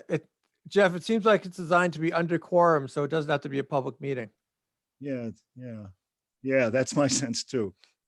So it's Melissa from the select board, the town assessor, Yeah, you, yeah. anybody else? Becky. Becky. Huh. Huh. I'm not sure you should go. Why? Ears and eyes are important. Yeah, it kind of smells like ex parte communication to a voting member outside of the special permit process. I don't know. See, I think it'd be helpful to know because I mean his job description is community engagement, so if he's trying to sort of, propose stuff, I think the more information we understand that he's proposing. All right. There's no application in yet. Once that starts, we probably can't be doing stuff like this, but Well, and those meetings probably shouldn't happen at that point. right. Well, they Is that- can't. They can't. Yeah. I mean, we can't go for sure. Just But we could ask the town just to, if he reaches out in the future after something's submitted, I think it's just saying, please have them come to the planning board. remember, loose lips sink ships. Absolutely. I'm What's that? I'm as Loose silent lips- as I'm as loose silent lips as a sink stone, ships. Jeff. Huh? I'm as silent as a stone. Good. Loose lips. Yeah. What you can say about getting stoned? What did I? That's your interpretation. Loose lips sink ships. Loose lips sink ships. It comes from World War II. Right. Don't talk on the radio because they might overhear you and send a torpedo your way.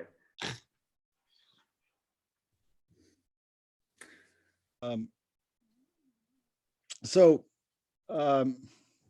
let's move on to the special permit fee proposed schedule that Michael has given us. See if I can find that one.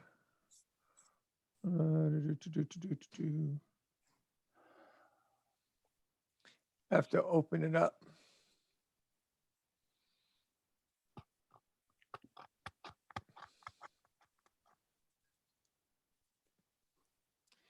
Want me to share my screen? Yeah.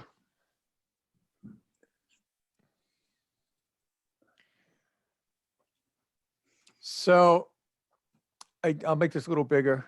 Because we discussed this last time and I said that I would do a little research. And so I went and looked at a variety of towns and what their fees were. And then this chart, I'll make it a smidge smaller just so you can see more. What I ended up doing is I grouped it by different fees. So these are residential uses. This is what I'm proposing. And hold on, I got to open up the other thing, which is probably helpful.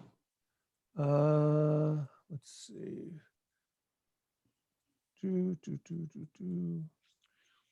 Oh.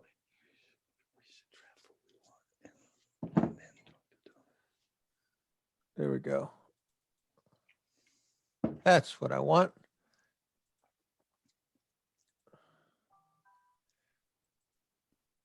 My apologies. There we go. Okay. So what I ended up doing, I went and looked at a whole bunch of different towns and their fee structures, the ones that are listed.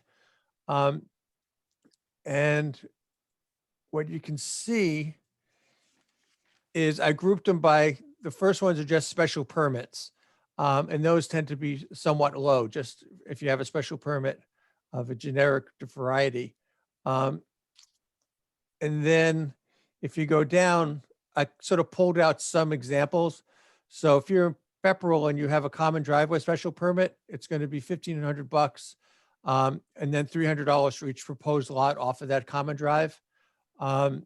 Several towns have wireless or cell tower ones that are higher in value. So Gloucester's got one that's 1,000 to 5,000. Tewksbury's got 1,000. Webster has got 2,000. So the reason I pulled these out, one is because they're different than regular, they're different kind of special permits. And two, we had talked about, like how much can one charge? So clearly, depending on what it is, you can go up to $5,000. Then down here, commercial wind energy, there's a couple that focused on wind energy. Ipswich is $1,000. I put in industrial light manufacturing because that's what Wheelock is. I don't really think it's the correct match because this is $40 per square foot. I mean, I guess you could look at the square footage of Wheelock track and come up with that, but that seems like a misfit. And then you've got major site plan review, which, so not a special permit, but again, it's $1,000 plus $50 per square foot. And then there's several here in terms of preliminary subdivisions and definitive subdivisions, and those are higher dollar amounts. So for example, the definitive subdivision in Easton is $3,000 plus $1,000 per lot. So, looking at that, I then went to, let's see if I'm successful in doing this. Did that make sense so far? Yep. Okay, I mean, cool. Let's see. Come on, come back. Here we go. Okay, so if I share my screen and I do so I came up with this for us. And what I did was I looked at our use table because that's really what we need to be looking at. And knowing that that we want to try to be flexible and not be prohibitive for residential uses. I broke it down into application fees, so what it costs for the fee. This is actually really helpful. What some of the towns did is they had different kinds of fees. So you had an application fee, you had a butter notification fee, which is sending out the notifications, which we've talked about. There's the legal notice fee, which is the advertising. Peer review, which is a consultant. And then I added this category on the far right because MGL allows for consultant or staff time to be compensated. And when we talked about the project manager, this is where I think it would fit. So I basically, using these 5 columns, went through and went from residential uses where it's pretty minimal. So a residential use with no open space plan is $100, which is, I think it is now. No notification fee. The actual cost of the legal notice is probably no peer review, and there's probably no project manager. And then community uses and business uses is sort of in the middle. And then if you jump down here, the place where it gets a little bit more complicated is I did business use light industry again, because that's Wheelock. And then the energy systems, there's 4 of them. And those are different pricing structures, but they all charge for the cost of mailing, the actual cost for the advertisement, any consultant peer review person that we would need. And then if we need project management as needed for the larger ones, not the smaller ones.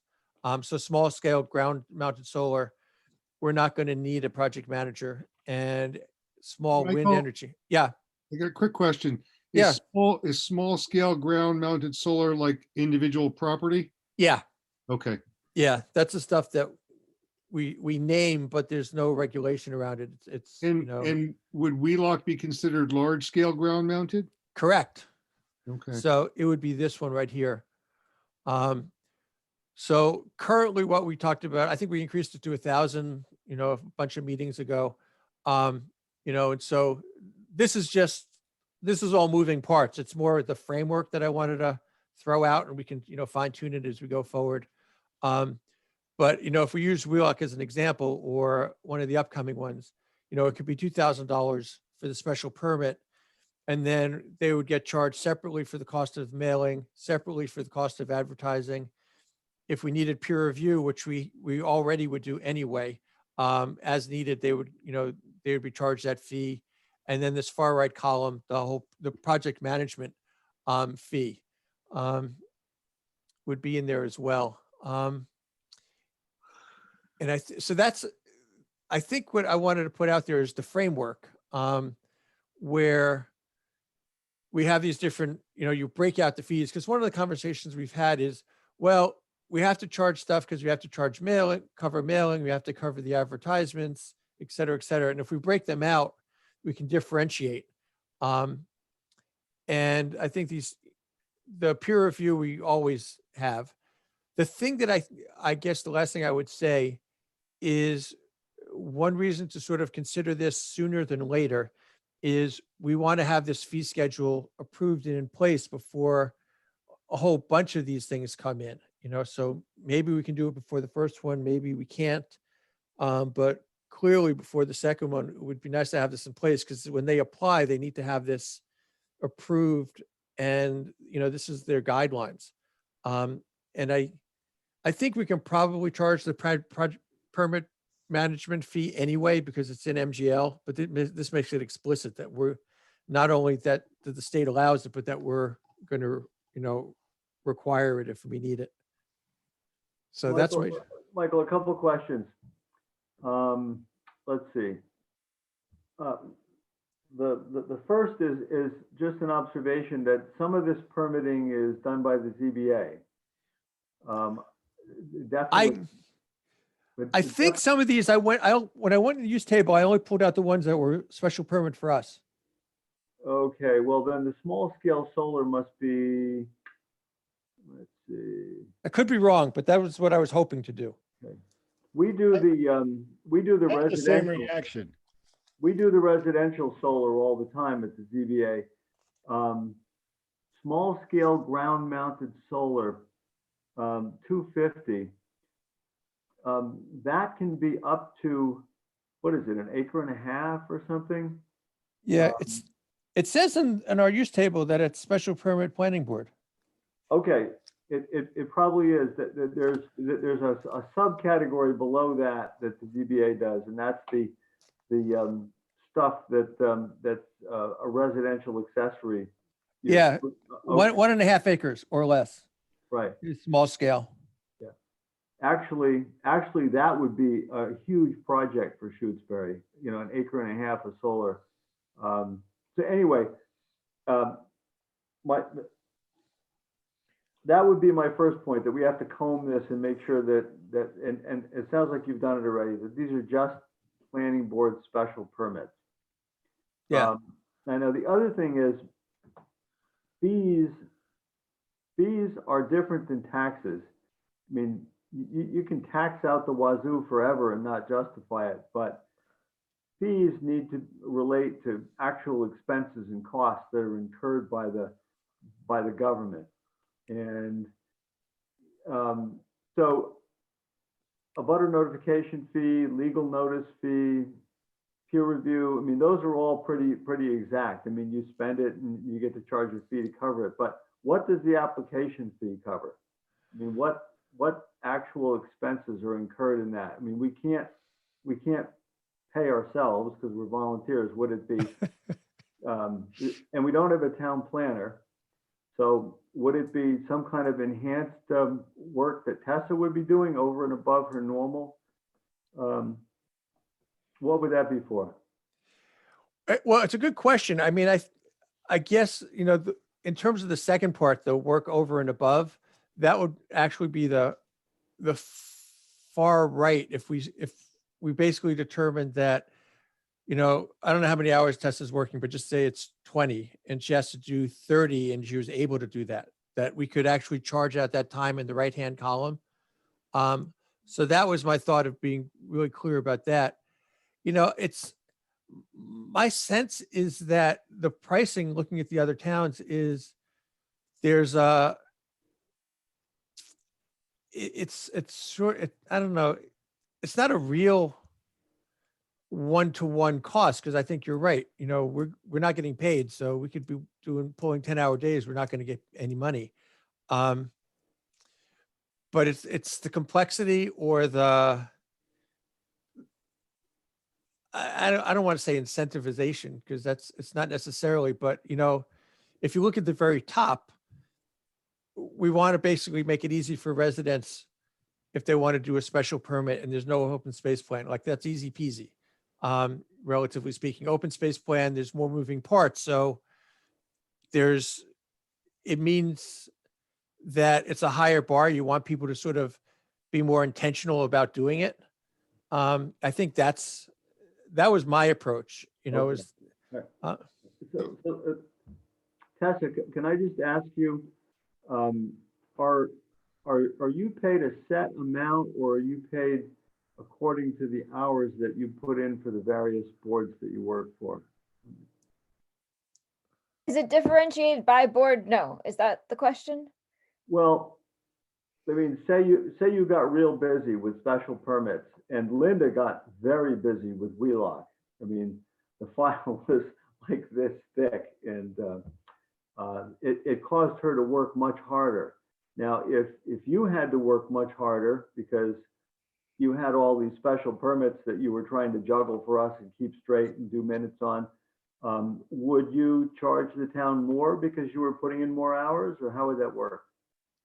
Yeah, so my hourly like Excel sheet does not differentiate hours by which board I'm working for, but it's an hourly wage. It's not salary. So it's number of hours that I work in a bi-weekly basis.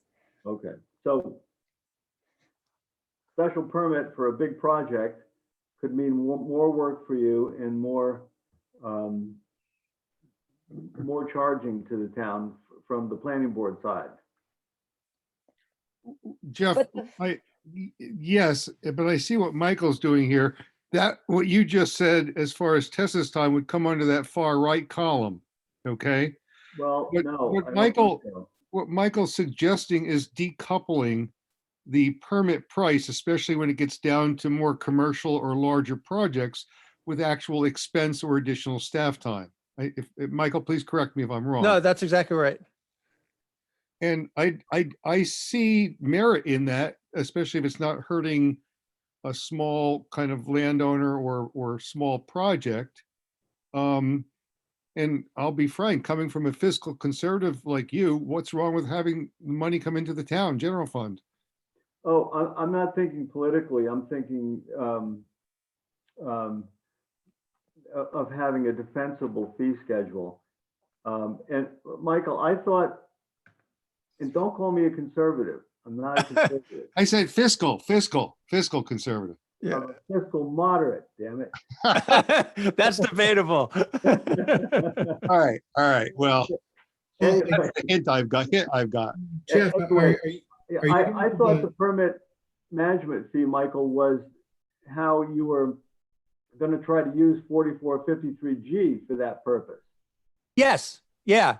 But what's interesting when you look at it is it says staff time or consultant time and it gives, I was just trying to look it up. I can get you the language, but it's more expansive than what I initially thought of. So here, I'll read it to you. Let's see.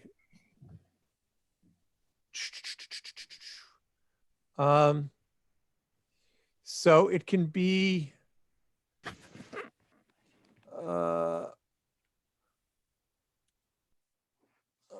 reasonable fees. Okay. So it can be charged, you can charge for the imposition of reasonable fees for the employment of outside consultants.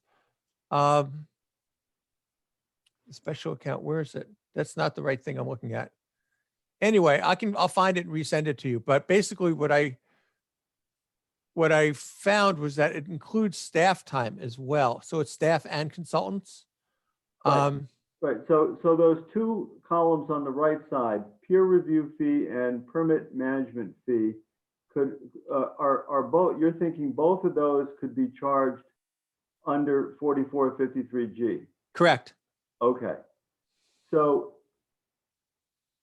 and Tessa's time conceivably as staff could be in there. Yeah, especially if it gets ramped up for some reason. Okay, so then that takes me back to the first column and just wondering what is the application fee? I mean, what is that? I mean, what government service are we being reimbursed that we've provided in the application fee? I mean, it seems like we've got everything covered in those 4 other columns. Mhm. Well, let me propose a rationale. It covers the additional blood, sweat, and tears a volunteer board puts into a Mhm. more complex project. And though any individual board member can't get compensated, at least the town can. Mm-hmm. Mm-hmm. I don't know if that's defensible. Well, sensible is in the eye of the beholder, and I'm not Not, taking, not sensible, defensible. yeah, Well, but the town is taking on responsibility and work. And so the more complex the project, because there's moving parts. So, there are other players in town that'll be part of it. Well, I I also, mean, I think that fee could cover Tessa's, base salary or whatever, not necessarily the additional hours that would go into the far right column. And it would cover, paying for the town clerk because the town clerk is responsible for, filing away any public documents that are generated by these proceedings, right? Mhm. So that would be defensible. yeah, I think having some fee is defensible. My starting point was looking at the other towns and knowing, that for some of these more complex things, the cell towers and things like that, they go from 1,000 to 5,000. And so they might not all have the breakdown in terms of, let's see, I'm just trying to figure out. So for example, Webster's the one that had sort of gave me the idea because they have it all broken out. And Deerfield actually has stuff. So for a regular special permit for Deerfield, it's $500 plus the abutters fee, the budding notice fee, the newspaper filing fee, and the consultant review fee. So just for a special permit, Deerfield has all of those categories plus, and the base is 500. So, there's rationale, and, we could say we can keep it lower and give ourselves the ability to charge all these things. I mean, that's totally fine. It seemed to me that there is a fundamental difference between a residence request for a straight out special permit to a complex, large scale ground mounted solar or wind energy project, for example. It just feels like there's something different about them. And maybe it's part,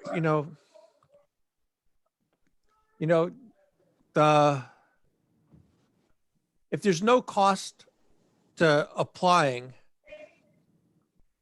people could just sort of do it and put it on notice. I mean, if you're one of these big companies, $2,000 is no money, not a big deal anyway. So it's not a disincentive really.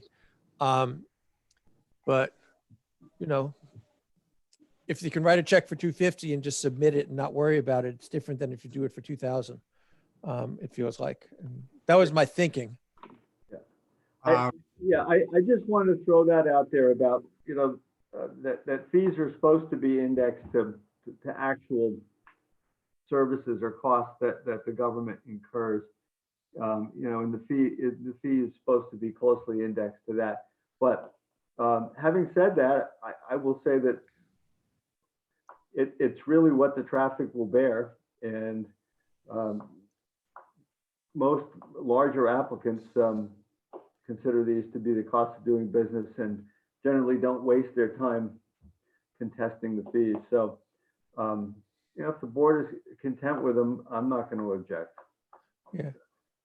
Robert comment, Michael's comment that we are a voluntary board is pretty important, I think.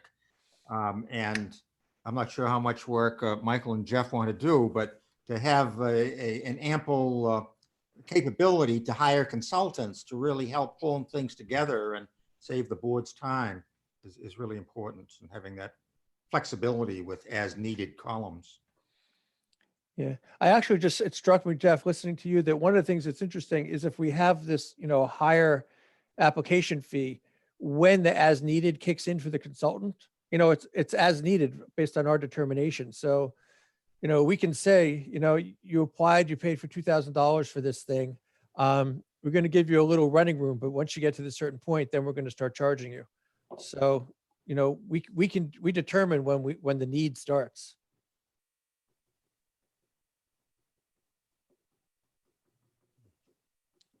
Would So there- Michael, would there are be- you satisfied that this is camera ready? Um, y- I think, I guess I have two thoughts. It's generally a draft. I mean, I put my best thinking into it, but I'm not wedded to any of this stuff. So having had this conversation, if we want to revisit it and vote on it next time, that might be the prudent way to go. It just seems like we do want to be able to approve it and then post it so that we get the bulk of the applications working under this. So probably for good process, I would say if people want to look at it and then we can, tweak it and vote on it next time is probably fine. I would like to run through it myself against the use table and just Yeah, make sure that I'm on the same page with you. What we could do tonight, if we wished, is, and we sense that a Pratt Corner East may be coming in before the end of the year. We could vote on a fee schedule for that type of project, and we could put that in place tonight if we wished, just so we have it. Now, my understanding is that we now have a fee for that of 1,000. I believe we voted on that within the past few months. I think that's correct. We could revise it to reflect the Right. row here that Yeah. that describes that type of project, and we would be on record as having that fee in place should something come in. Yeah, I think that's fine. I mean, do you want to make a motion to do that tonight? Oh, I'm having trouble seeing the line. Here, I'll make it bigger. Whoop. I think I need thicker glasses. How's that? So it's energy and utility use, large, no. Yeah, large- it's this one. It's that one. Yeah, Okay, can you highlight the whole thing? of course. Okay. So, all right, how about I make a motion and then we can talk about it? I move that we adopt the line on the matrix that we're looking at here for energy and utility use, large-scale ground-mounted solar electric installations. Here, I'll scroll up for you. There. Okay, so Tessa, you got that so far? This needs to be pretty exact. With an application fee of $2,000, with an abutter notification fee based on cost of compiling list and current mailing rates.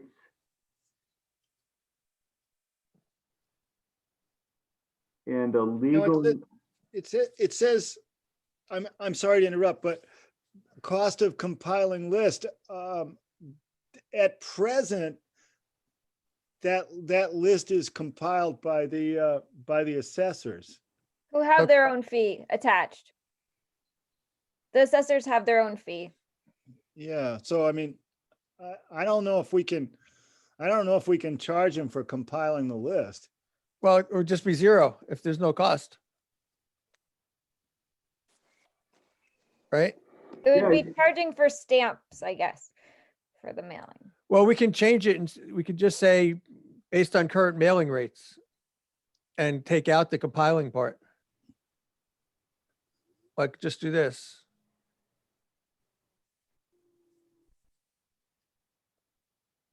How's that? okay, so that's our portion of it? Okay, so then I'm just modifying my motion, butter notification fee based on cost of current mailing rates.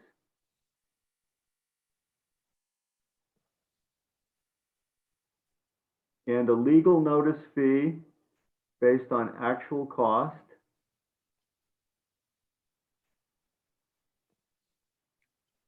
And a peer review fee for consultants as needed. And a permit management fee for consultants or additional staff expenses. What's that, /project? Yeah. /project as needed.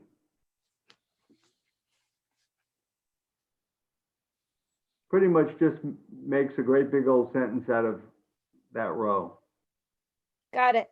That's my motion. Okay. Do I hear a second? Robert, second. Okay. Discussion?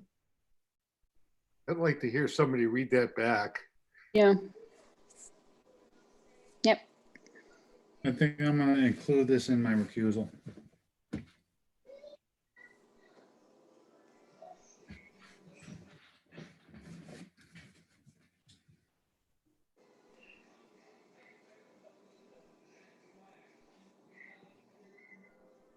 So Tessa, what do you have for motion language there? Yeah, so I guess the only thing that I guess would help it is if there was a title to the document. Oh. Well, I think that what the document title would be is different from the motion. But it's Oh. it's currently the special permit fee schedule for Shutesbury, Massachusetts. But this motion would have to do with the specific Sure. line that we're only dealing with one line. We're not dealing with Correct. the schedule as whole. So, Yes. so we already have a special permit fee schedule. So this would be an amendment to. Right. This is an amendment to our special permit fee schedule for the planning board.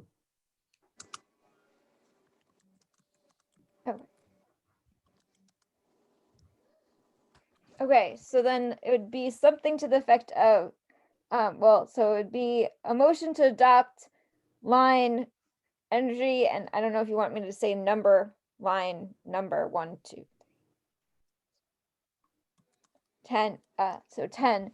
So motion to adopt line 10 of the draft of the amended special permit fee schedule for planning board of Shutesbury, Massachusetts. For energy and utility use, large-scale ground-mounted solar electric installation with application fee of $2,000 based on a butter notification fee based on current mailing rates, legal notice fee based on actual cost, peer review fee for consultants as needed, and permit management. I can't quite, sorry, the people are. Permit management fee for consultants or additional staff expenses as needed.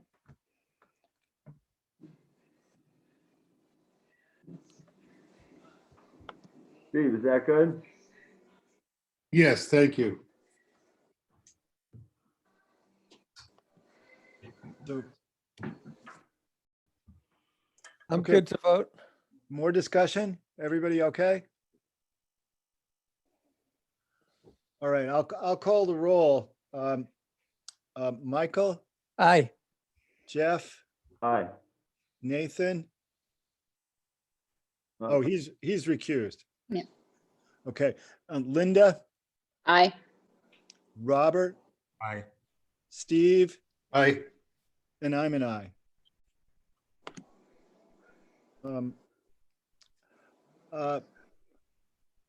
I'd like to suggest that we think about adjourning. There is municipal vulnerability preparedness on the agenda, so I don't know if you just want to say continued to another meeting. I'm good with that. Yeah, I do have one request for an agenda item for next time. I just want to mention before we adjourn, Deacon. please. So last meeting, I think it was, we had that presentation from the Historic Commission about working with them. And I think tomorrow they're interviewing a consultant. So I just wanted to have a conversation next month about how we would want to work with them, if we would want to use the consultant that they hired. Just that whole relationship, since we didn't ever have time to follow up from that conversation as just us. Okay. Fine.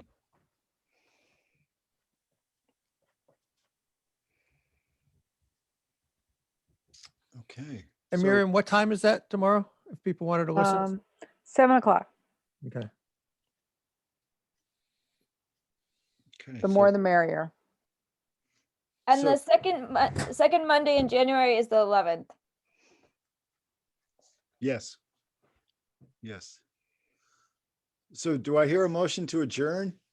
So moved. Motion Second. to adjourn. Who was Okay. the first?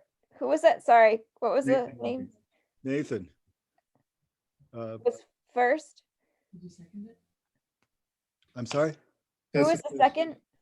Nathan. Oh. Who was the first? Oh, Michael. Michael. Okay, thank you. Who's on first? Thank you. Okay, so all in favor? Roll call.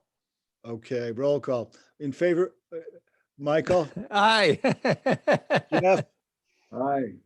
Nathan, Aye. Linda, Aye. Robert. Aye. Steve, Aye. and I'm an aye. It's been splendid. Thank you all. Good night, Thank you, guys. everyone. Thank you for putting up with us. Bye-bye. Aye. Bye.